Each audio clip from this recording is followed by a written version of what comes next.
बहुत ही सत्कारयोग साडे वड्डे वीर प्रोफैसर गुरमुख सिंह, साडे अध्यापक साहबान डॉक्टर हरप्रीत कौर, डॉक्टर हरदेव सिंह,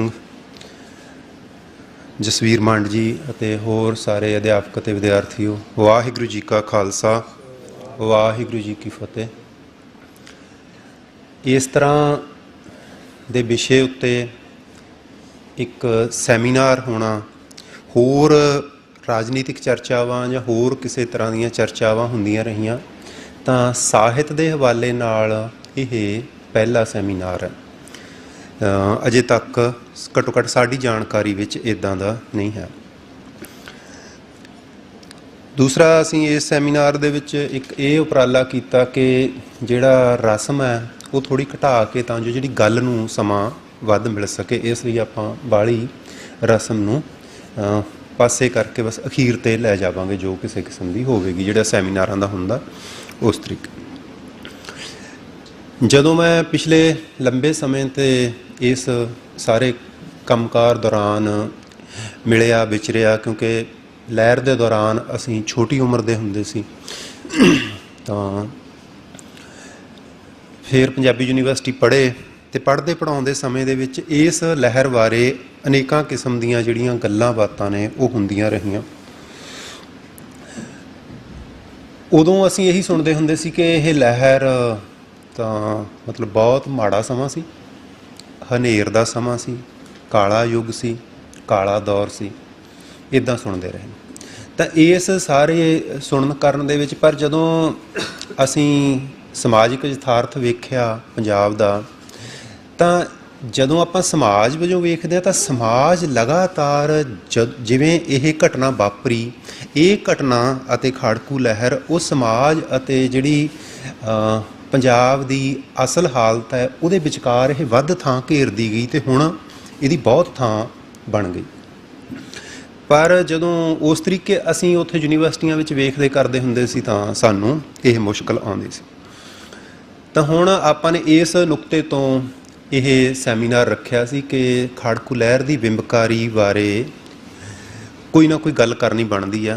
यह गल महत्वपूर्ण इस करके आ क्योंकि साहित्य आ जिहड़ा वो पढ़ाया जाता है बहुत वड्डे पद्धर ते पाठक्रमां विच। तां असीं हुण तक जिहड़ियां कहानियां सिलेबसां दे विच वेखियां सुणियां, उन्हां कहानियां नूं किसी नुकते तो वेखण दी लोड़ है कि पिछे जे एक पंजाबी साहित्य अकादमी लुधियाने सैमीनार होया, उस सैमीनार दे विच एक कामरेड ही बंदा सी, उसने गल आखी दूसरे उत्थे बैठे सज्जणा, वो कहंदा जी जदों तां असीं साहित्य दे विच वेखदे हां तां साहित्य दे विच तां इदां जापदा कि क्रांति वापर रही आ, सारा कुछ बहुत वधिया साहित्य दे इतिहास विच वेखदे। कहंदा पर जद असीं पंजाब दे समाज नूं जां असलीयत नूं वेखदे हां तां उन्हां दा आपस विच किते नेड़ तेड़ भी नहीं हैगा, मेल मिलाप नहीं। इस तरीके इस घटना अते इस लहर नाल भी एक ये गल वापरी कि समाजिक असलीयत कुछ होर वापरी गई ते साहित्यक जिहड़ी पेशकारी है, बिंबकारी है, उहदे विच कोई भेद रह गया। तो इस नुकते तो असीं यह सैमीनार आ जिहड़ा ये उलीकिया सी ते तुहाडा सारिआं दा इस सैमीनार दे विच स्वागत है। ये जिवें साडे कोले जिहड़े बाहरों सज्जण आउणे ने, चार बुलाए ने, प्रोफैसर गुरमुख सिंह मंड साहब, हरपाल सिंह पन्नू ते डॉक्टर कंवलजीत सिंह, ये सारे इस वरतारे नाल किसी न किसी रूप विच गहरे जुड़े हुए ने। ते असीं इसे लई इस सैमीनार खातर बुलारिआं दा ते होर प्रबंध करन बाबत जिहड़ी गलबात सी, साडे लई सवाल सी ते उस खातर असीं इस तरीके थोड़ी सफलता नाल पहुँचे। हुण मैं तुहाडे नाल ये विशा जिहड़ा ये साडे ख्याल च क्यों आया, जां क्योंकि मेरी एक जिम्मेवारी ये भी सी कि मैं अपनी गल भी रखनी आ, जिहड़ी मैं जिवें बाकियां ने परचे लिखे तो एक मेरा भी सी, तो फिर इदां हो गया कि सब तो पहला मैं कर लवां, दोवें गल्लां इक्को थां ते समेट देवां। तो मैं जिहड़ी ये गल रखदा, तो पहली गल तो यह है मेरी कि यह वरतारा बड़ा वड्डा है। अगे आज डॉक्टर साहब जिहड़ा ਜੂਨ 84 ਅਤੇ ਖਾੜਕੂ ਲਹਿਰ ਦਾ ਵਰਤਾਰਾ ਹੈ ਇਹ ਬਹੁਤ ਵੱਡਾ ਹੈ। ਇਹ ਇੱਕ ਸਮੇਂ ਤੇ ਥਾਂ ਦੀ ਘਟਨਾ ਨਹੀਂ ਹੈਗੀ। ਇਹ ਘਟਨਾ ਜਦੋਂ ਜੂਨ 1984 ਦੇ ਵਿੱਚ ਵਾਪਰਿਆ ਤਾਂ ਇਹ ਉਦੋਂ ਵੀ 65 ਤੋਂ ਉੱਤੇ ਗੁਰਦੁਆਰਾ ਸਾਹਿਬਾਨ ਦੇ ਉੱਤੇ ਹਮਲਾ ਸੀ, ਇਕੱਲਾ ਦਰਬਾਰ ਸਾਹਿਬ ਤੇ ਹਮਲਾ ਨਹੀਂ ਸੀ। ਸ਼੍ਰੋਮਣੀ ਗੁਰਦੁਆਰਾ ਪ੍ਰਬੰਧਕ ਕਮੇਟੀ ਨੇ ਜਿਹੜਾ ਆਪਣਾ ਵਾਈਟ ਪੇਪਰ ਛਾਪਿਆ ਉਹਦੇ ਵਿੱਚ ਉਹ ਆਖਦੇ ਨੇ ਕਿ 36 ਇਤਿਹਾਸਕ ਗੁਰਦੁਆਰਿਆਂ ਤੇ ਕੁੱਲ ਲਗਭਗ 74-75 ਗੁਰਦੁਆਰਿਆਂ ਦੇ ਉੱਤੇ ਹਮਲਾ ਸੀ। ਤੇ ਜਿਹੜੇ ਬੰਦੇ ਉਸ ਘੜੀ ਕੁਛ ਉਮਰ ਦਾ ਪੰਧ ਚੇਤਨਾ ਵਾਲਾ ਸੀ ਜਾਂ ਉਹਨਾਂ ਨੂੰ ਪਤਾ ਸੀ ਤਾਂ ਉਹਨਾਂ ਨੂੰ ਪਤਾ ਸੀ ਵੀ ਪੰਜਾਬ ਕਿਸ ਪੱਧਰ ਤੱਕ ਬੰਨਿਆ ਹੋਇਆ ਸੀ। ਤਾਂ ਥਾਂ ਦੇ ਪੱਧਰ ਤੇ ਇਹ ਕੇਵਲ ਦਰਬਾਰ ਸਾਹਿਬ ਤੇ ਨਹੀਂ ਸੀ, ਦਰਬਾਰ ਸਾਹਿਬ ਨੂੰ ਮੰਨਣ ਵਾਲੇ ਜਾਂ ਦਰਬਾਰ ਸਾਹਿਬ ਦਾ ਅਸਰੋ ਰਸੂਖ ਜਿੱਥੇ ਤੱਕ ਜਾਂਦਾ ਸੀ ਇਹ ਹਮਲਾ ਉੱਥੇ ਤੱਕ ਵਿਉਂਤਿਆ ਗਿਆ ਜਿੱਥੇ ਤੱਕ ਸੰਭਵ ਸੀ। ਪਹਿਲਾ ਇਹ ਗੱਲ ਸੀ। ਦੂਸਰੀ ਗੱਲ ਸਮੇਂ ਦੇ ਨੁਕਤੇ ਤੋਂ ਵੀ ਇਹ ਬਹੁਤ ਪਾਰ ਹੈ। ਇਹ 1984 ਤੋਂ ਪਹਿਲਾਂ ਆਰੰਭ ਹੋ ਗਿਆ ਸੀ। ਕੁਝ ਬੰਦਿਆਂ ਨੇ ਇਸ ਗੱਲ ਨੂੰ ਫੜ ਲਿਆ ਸੀ। ਸਾਹਿਤ ਦੇ ਖੇਤਰ ਵਿੱਚ ਬੈਠੇ ਬੰਦਿਆਂ ਨੇ ਜਿਵੇਂ ਸੰਤ ਸਿੰਘ ਸੇਖੋਂ ਸੀ, ਜਸਵੰਤ ਸਿੰਘ ਕੰਵਲ ਸੀ ਜਾਂ ਇਸ ਲਹਿਰ ਦੇ ਉਲਟ ਚੱਲਣ ਵਾਲਿਆਂ ਨੇ ਵੀ ਉਸ ਤੋਂ ਪਹਿਲਾਂ ਨਾਟਕ ਜਾਂ ਹੋਰ ਕੁਝ ਕਿਸੇ ਤਰੀਕੇ ਲਿਖਣ ਬੋਲਣ ਦਾ ਵਰਤਾਰਾ ਸ਼ੁਰੂ ਕਰ ਲਿਆ ਸੀ। ਤੇ ਹੁਣ ਤੱਕ ਅਸੀਂ ਵੇਖਦੇ ਹਾਂ ਕਿ ਸਮੇਂ ਦੇ ਵਰਤਾਰੇ ਵਿੱਚ ਇਹ ਹੁਣ ਤੱਕ ਇਹਦੇ ਅਸਰ ਹਨ ਤੇ ਅਸੀਂ ਪ੍ਰਤੱਖ ਰੂਪ ਵਿੱਚ ਵੇਖ ਸਕਦੇ ਹਾਂ, ਬਲਕਿ ਇਹ ਲਹਿਰ ਕਿਸੇ ਨਾ ਕਿਸੇ ਰੂਪ ਵਿੱਚ ਚੱਲਦੀ ਹੈ, ਇਸ ਨੂੰ ਤੁਸੀਂ ਮੁੱਕੀ ਨਹੀਂ ਆਖ ਸਕਦੇ। ਤਾਂ ਇਸੇ ਤਰੀਕੇ ਕਿ ਇਹ ਜਿਹੜੀ ਲਹਿਰ ਹੈ ਇਹ ਇੰਨਾ ਲੰਬਾ ਸਮਾਂ ਅਤੇ ਲੰਬੀ ਚੌੜੀ ਥਾਂ ਦੇ ਉੱਤੇ ਪਸਰੀ ਹੋਈ ਆ ਤਾਂ ਇਸ ਦਾ ਸੁਭਾਵਿਕ ਸੀ ਕਿ ਇਸ ਨੇ ਵੱਖੋ ਵੱਖਰੀਆਂ ਥਾਵਾਂ ਦੇ ਉੱਤੇ ਕੋਈ ਅਸਰ ਪਾਉਣਾ ਸੀ। ਤਾਂ ਮੈਂ ਪਿਛਲੇ ਸਮੇਂ ਕੁਝ ਸੱਜਣਾਂ ਨੂੰ ਮਿਲਿਆ, ਇਸ ਲਹਿਰ ਬਾਬਤ ਗੱਲਬਾਤ ਕੀਤੀ ਤੇ ਜਿਹੜੇ ਬੰਦੇ ਖਾੜਕੂ ਲਹਿਰ ਦੇ ਬਿਲਕੁਲ ਖਿਲਾਫ ਸਨ ਤੇ ਜਿਹੜੇ ਬੰਦਿਆਂ ਨੇ ਕਿਸੇ ਵੇਲੇ ਖਾੜਕੂਆਂ ਦੇ ਖਿਲਾਫ ਹਥਿਆਰ ਚੁੱਕਣ ਦਾ ਤਹਈਆ ਵੀ ਕੀਤਾ ਸੀ, ਤਾਂ ਮੈਨੂੰ ਉਹਨਾਂ ਨੇ ਵੀ ਆਖਿਆ ਕਿ ਇਸ ਲਹਿਰ ਨੂੰ ਸਮਝੇ ਬਿਨਾਂ ਘੱਟੋ ਘੱਟ ਪੰਜਾਬ ਅੱਗੇ ਨਹੀਂ ਤੁਰ ਸਕਦਾ, ਵੀ ਇਸ ਨੂੰ ਸਮਝਣਾ ਦਾ ਜਿਹੜਾ ਤਹਈਆ ਉਹ ਕਰਨਾ ਹੀ ਪੈਣਾ, ਵੀ ਇਹ ਤੋਂ ਕਿਨਾਰਾ ਕਿੰਨਾ ਕਰ ਸਕਾਂਗੇ। ਤਾਂ ਇਸ ਲਈ ਇਹ ਸਮਝਣ ਖਾਤਰ ਇੱਕ ਤਾਂ ਇਹ ਗੱਲ ਤੇ ਦੂਸਰੀ ਗੱਲ ਇਹ ਹੈ ਵੀ ਹੁਣੇ ਸ਼੍ਰੋਮਣੀ ਗੁਰਦੁਆਰਾ ਪ੍ਰਬੰਧਕ ਕਮੇਟੀ ਨੇ ਵੀ ਸਾਨੂੰ ਲਿਖ ਭੇਜਿਆ ਤੇ ਥਾਂ ਥਾਂ ਤੇ ਪੋਸਟਰ ਲਾਏ ਕਿ ਇਹ ਵਰਤਾਰਾ ਨਾ ਭੁੱਲਣਯੋਗ ਹੈ ਤੇ ਨਾ ਬਖਸ਼ਣਯੋਗ ਹੈ ਤੇ ਇਸ ਵਰਤਾਰੇ ਨੂੰ ਫਿਰ ਜ਼ਖਮ ਤੋਂ ਸੂਰਜ ਬਣਾਉਣ ਦੀ ਗੱਲ ਵਿਚਕਾਰ ਆ ਗਈ। ਤਾਂ ਇਸ ਲਈ ਇਸ ਨੂੰ ਇਹ ਸਮਝਣਾ ਹੀ ਪੈਣਾ ਇਸ ਮਾਮਲੇ ਦੇ। ਇਹ ਆਪਾਂ ਨੂੰ ਸਾਫ਼ ਪਤਾ ਹੈ ਕਿ ਇਸ ਵਰਤਾਰੇ ਦੌਰਾਨ ਹਿੰਸਾ ਹੋਈ, ਦੋਵੇਂ ਤਰ੍ਹਾਂ ਵਿੱਚੋਂ ਹੋਈ ਤੇ ਉਹ ਹਿੰਸਾ ਦੀ ਜੇ ਆਪਾਂ ਹਿੰਸਾ ਵੀ ਵੇਖਣੀ ਹੋਵੇ ਤਾਂ ਉਹ ਜਿਵੇਂ ਅਸੀਂ ਸਾਹਿਤ ਦੇ ਵਿੱਚ ਵੇਖਦੇ ਹਾਂ ਤਾਂ ਸਾਹਿਤ ਦੇ ਵਿੱਚ ਉਹ ਹਿੰਸਾ ਸਾਨੂੰ ਸਾਰੇ ਸੱਜਣ ਦੱਸਣਗੇ ਅੱਜ, ਤੇ ਉਹ ਹਿੰਸਾ ਇੱਦਾਂ ਦਿਖਾਈ ਜਾ ਰਹੀ ਹੈ ਕਿ ਸਿਰਫ ਇੱਕੋ ਪਾਸਿਓਂ ਹੋਈ ਤੇ ਦੂਜੇ ਪਾਸਿਓਂ ਤਾਂ ਉਹ ਹਿੰਸਾ ਨੂੰ ਰੋਕਣ ਖਾਤਰ ਹਿੰਸਾ ਹੋਈ ਸਰਕਾਰ ਵੱਲੋਂ। ਇਸ ਲਈ ਇਸ ਹਿੰਸਾ ਦਾ ਜਿਹੜਾ ਪੱਖ ਹੈ, ਸਰਕਾਰੀ ਪੱਖ, ਸਿੱਖਾਂ ਦਾ ਪੱਖ ਜਾਂ ਨਿਰਪੱਖ ਪੱਖ, ਤਾਂ ਉਹ ਸਾਰੀ ਗੱਲ ਦਾ ਮੁਤਾਲਿਆ ਹੋਣਾ ਚਾਹੀਦਾ। ਤਿੰਨੇ ਪੱਖ ਨੇ, ਦੋ ਪੱਖ ਜਿਹਦੇ ਵਿੱਚੋਂ ਸਰਕਾਰੀ ਪੱਖ ਬਹੁਤ ਦੇਰ ਪਹਿਲਾਂ ਹੀ ਆ ਗਿਆ ਸੀ ਤੇ ਜੂਨ 1984 ਤੋਂ ਤੁਰੰਤ ਬਾਅਦ ਵੀ ਆਉਣਾ ਸ਼ੁਰੂ ਹੋ ਗਿਆ। ਜਿਹੜਾ ਸਿੱਖ ਪੱਖ ਹੈ ਉਹ ਕੁਛ ਨਾਲ ਆਉਂਦਾ ਰਿਹਾ ਪਰ ਬਾਅਦ ਵਿੱਚ ਹੌਲੀ ਹੌਲੀ ਹੁਣ ਤੱਕ ਉਹ ਪ੍ਰਗਟ ਹੋਈ ਜਾ ਰਿਹਾ। ਉਹਦੇ ਆਉਣ ਨਾਲ ਇਹ ਹੋਇਆ ਕਿ ਸਰਕਾਰ ਵੱਲੋਂ ਜੋ ਆਖਿਆ ਹੋਇਆ ਸੀ ਉਹ ਵੀ ਗਲਤ ਸਾਬਤ ਹੋਇਆ। ਜਿਵੇਂ ਹੁਣ ਪੱਤਰਕਾਰੀ ਦੇ ਖੇਤਰ ਵਿੱਚ ਜਿੰਨੀਆਂ ਗੱਲਾਂ ਵਾਪਰੀਆਂ, ਤਾਂ ਜਦੋਂ ਤੋਂ ਜਸਪਾਲ ਸਿੰਘ ਸਿੱਧੂ ਹੋਰਾਂ ਦੀ ਕਿਤਾਬ ਆਈ ਹੈ ਜੂਨ 84 ਦੀ ਪੱਤਰਕਾਰੀ, ਤਾਂ ਉਹ ਕਾਫੀ ਗੱਲਾਂ ਨੇ ਜਿਹੜੀਆਂ ਉਹ ਇੱਕੋ ਕਿਤਾਬ ਨਾਲ ਉਹ ਟੁੱਟ ਗਈਆਂ। ਤਾਂ ਇਸ ਲਈ ਜਿਹੜਾ ਨਿਰਪੱਖ ਧਿਰ ਸੀ ਤੇ ਨਿਰਪੱਖ ਧਿਰ ਹੈ, ਸਾਹਿਤਕਾਰ ਆਪਣੇ ਆਪ ਨੂੰ ਨਿਰਪੱਖ ਧਿਰ ਵਿੱਚ ਗਿਣਦੇ ਨੇ, ਆਪਾਂ ਸਾਰੇ ਸਾਹਿਤ ਦੇ ਖੇਤਰ ਵਿੱਚ ਰਹਿੰਦੇ ਹਾਂ, ਤੇ ਇਸ ਲਈ ਉਹਨਾਂ ਦੀ ਇਸ ਨੂੰ ਸਮਝਣ ਦੀ ਜ਼ਿੰਮੇਵਾਰੀ, ਇਹਦੇ ਕਾਰਕ ਵੇਖਣੇ, ਇਹਦੇ ਕਾਰਨ ਵੇਖਣੇ, ਇਹਦੇ ਅਸਰ ਵੇਖਣੇ, ਉਹ ਘਟਨਾਵਾਂ ਵੇਖਣੀਆਂ, ਇਹ ਸਾਰਾ ਕੁਝ ਉਹਨਾਂ ਲਈ ਲਾਜ਼ਮੀ ਸੀ। ਜਦੋਂ ਆਪਾਂ ਇਹ ਪੰਜਾਬੀ ਸਾਹਿਤਕਾਰਾਂ ਦੀ ਪਹੁੰਚ ਵੇਖਦੇ ਹਾਂ ਤਾਂ ਇਸ ਮਾਮਲੇ 'ਤੇ, ਤਾਂ ਉਹਦੇ ਵਿੱਚ ਪਹਿਲਾ ਹੀ ਮਾਮਲਾ ਇਹ ਆ ਕਿ ਸਾਹਿਤ ਦਾ ਦਾਅਵਾ ਹੁੰਦਾ ਸੱਚ ਨੂੰ ਉਜਾਗਰ ਕਰਨ ਦਾ। ਸਾਹਿਤ ਜੇ ਦੁਨੀਆ ਉੱਤੇ ਜਿਵੇਂ ਵੀ ਤਰ੍ਹਾਂ ਦਾ, ਚਾਹੇ ਉਹ ਪ੍ਰਚਾਰ ਵੀ ਆ, ਤਾਂ ਘੱਟੋ ਘੱਟ ਉਹ ਚੱਲਦਾ ਇਸ ਦਾਅਵੇ ਨਾਲ ਆ। ਤੇ ਸਾਹਿਤਕਾਰ ਬਾਰੇ ਮੇਰੇ ਸਾਹਮਣੇ ਇੱਕ ਸਾਹਿਤਕਾਰ ਬੈਠੇ ਨੇ ਸਾਹਿਤਕਾਰ ਬਾਰੇ ਇਹ ਗੱਲ ਹੁੰਦੀ ਆ ਕਿ ਉਹ ਆਲਮ ਫਾਜ਼ਲ ਨਹੀਂ ਹੁੰਦਾ, ਉਹਨੂੰ ਬਾਹਰੋਂ ਗਿਆਨ ਕਿਸੇ ਪਾਸਿਓਂ ਨਾਜ਼ਲ ਨਹੀਂ ਹੁੰਦਾ, ਅਤੇ ਉਸ ਨੇ ਅੰਕੜੇ ਇਕੱਠੇ ਕਰਨੇ ਹੁੰਦੇ ਨੇ ਆਪਣੇ ਅੰਦਰੋਂ, ਆਪਣੇ ਜਨਮ ਤੋਂ ਵੱਡੇ ਹੋਣ ਤੱਕ ਉਹ ਸਾਰਾ ਕੁਝ ਇੱਕ ਰੂਪ ਵਿੱਚ ਵਿਉਂਤਣਾ ਹੁੰਦਾ। ਜਿਹੜੀ ਥਾਂ 'ਤੇ ਉਹ ਜਿਹੜੀ ਥਾਂ ਦਾ ਜਾਂ ਜਿਹੜੀ ਗੱਲ ਦਾ ਉਹਨੂੰ ਨਹੀਂ ਪਤਾ ਤੇ ਉਹਨੇ ਲੱਭਣਾ ਹੁੰਦਾ। ਤਾਂ ਇਸ ਮਾਮਲੇ ਦੇ ਵਿੱਚ ਜਿਹੜਾ ਸਾਹਿਤਕਾਰ ਹੈ ਉਹ ਸੱਚ ਦਾ ਖੋਜੀ ਹੋਣਾ ਚਾਹੀਦਾ। ਇਹ ਗੱਲ ਅਸੀਂ ਇਸ ਨੁਕਤੇ ਤੋਂ ਮਹੱਤਵਪੂਰਨ ਸਮਝਦੇ ਹਾਂ। ਜਿਹੜਾ ਪਲੈਟੋ ਹੈ, ਪਲੈਟੋ ਨੇ ਜਦ ਆਪਣਾ ਰਿਪਬਲਿਕ ਲਿਖਿਆ ਤੇ ਬਹੁਤ ਪਲੈਟੋ ਨੂੰ ਨਾਂਹਵਾਚੀ ਰੂਪ ਵਿੱਚ ਪੜ੍ਹਾਇਆ ਗਿਆ, ਉਹਦੀ ਥਾਂ 'ਤੇ ਅਸੀਂ ਅਰਸਤੂ ਨੂੰ ਹਾਂਮੁਖੀ ਰੂਪ ਵਿੱਚ ਪੜ੍ਹਾਇਆ। ਪਲੈਟੋ ਆਖਦਾ ਕਿ ਜਿਹੜਾ ਯਥਾਰਥ ਕਲਾਕਾਰ ਹੈ ਉਹ ਯਥਾਰਥ ਵੱਲ ਜਾਣ ਨੂੰ ਪਹਿਲ ਦਿੰਦਾ, ਨਕਲ ਵੱਲ ਨਹੀਂ। ਮਤਲਬ ਪਲੈਟੋ ਦੇ ਰਿਪਬਲਿਕ ਵਿੱਚ ਵੀ ਯਥਾਰਥ ਦੀ ਮਹੱਤਤਾ ਹੈ। ਇਹ ਗੱਲਾਂ ਮੈਂ ਤੁਹਾਡੇ ਨਾਲ ਕਰ ਇਸ ਪ੍ਰਸੰਗ ਵਿੱਚ ਰਿਹਾ। ਅਤੇ ਜਦੋਂ ਅਸੀਂ ਪੜ੍ਹਦੇ ਹੁੰਦੇ ਸੀ ਇੱਕ ਰਿਫਰੈਸ਼ਰ ਕੋਰਸ ਵਿੱਚ, ਉੱਥੇ ਪ੍ਰੋਫੈਸਰ ਗੁਰਮੁਖ ਸਿੰਘ ਵੀ ਹਾਜ਼ਰ ਸੀ, ਮੈਂ ਵੀ ਹਾਜ਼ਰ ਸੀ, ਸ਼ਾਇਦ 2009 ਦੀ ਗੱਲ ਹੈ। ਉੱਥੇ ਪੰਜਾਬੀ ਯੂਨੀਵਰਸਿਟੀ ਦੇ ਇੱਕ ਪ੍ਰੋਫੈਸਰ ਨੇ ਆਖਿਆ ਕਿ ਇਹ ਲਹਿਰ ਸਾਹਿਤ ਨਹੀਂ ਪੈਦਾ ਕਰ ਸਕੀ। ਇਹ ਤੁਹਾਨੂੰ ਸਾਰਿਆਂ ਨੂੰ ਪਤਾ ਕਿ ਇਹ ਲਹਿਰ ਦੇ ਉੱਤੇ ਇਹ ਸਵਾਲ ਲੱਗਦਾ। ਤਾਂ ਇਹਨਾਂ ਨੇ ਉਦੋਂ ਆਖਿਆ ਸੀ ਕਿ ਇਹ ਆਖਿਆ ਜਾਂਦਾ ਲਹਿਰ ਵੱਲੋਂ ਵੀ ਕਿ ਜਿਹੜੇ ਸਾਹਿਤਕਾਰ ਨੇ ਉਹ ਹਣੇ ਸਾਰੇ ਦੂਜੀ ਧਿਰ ਦੇ।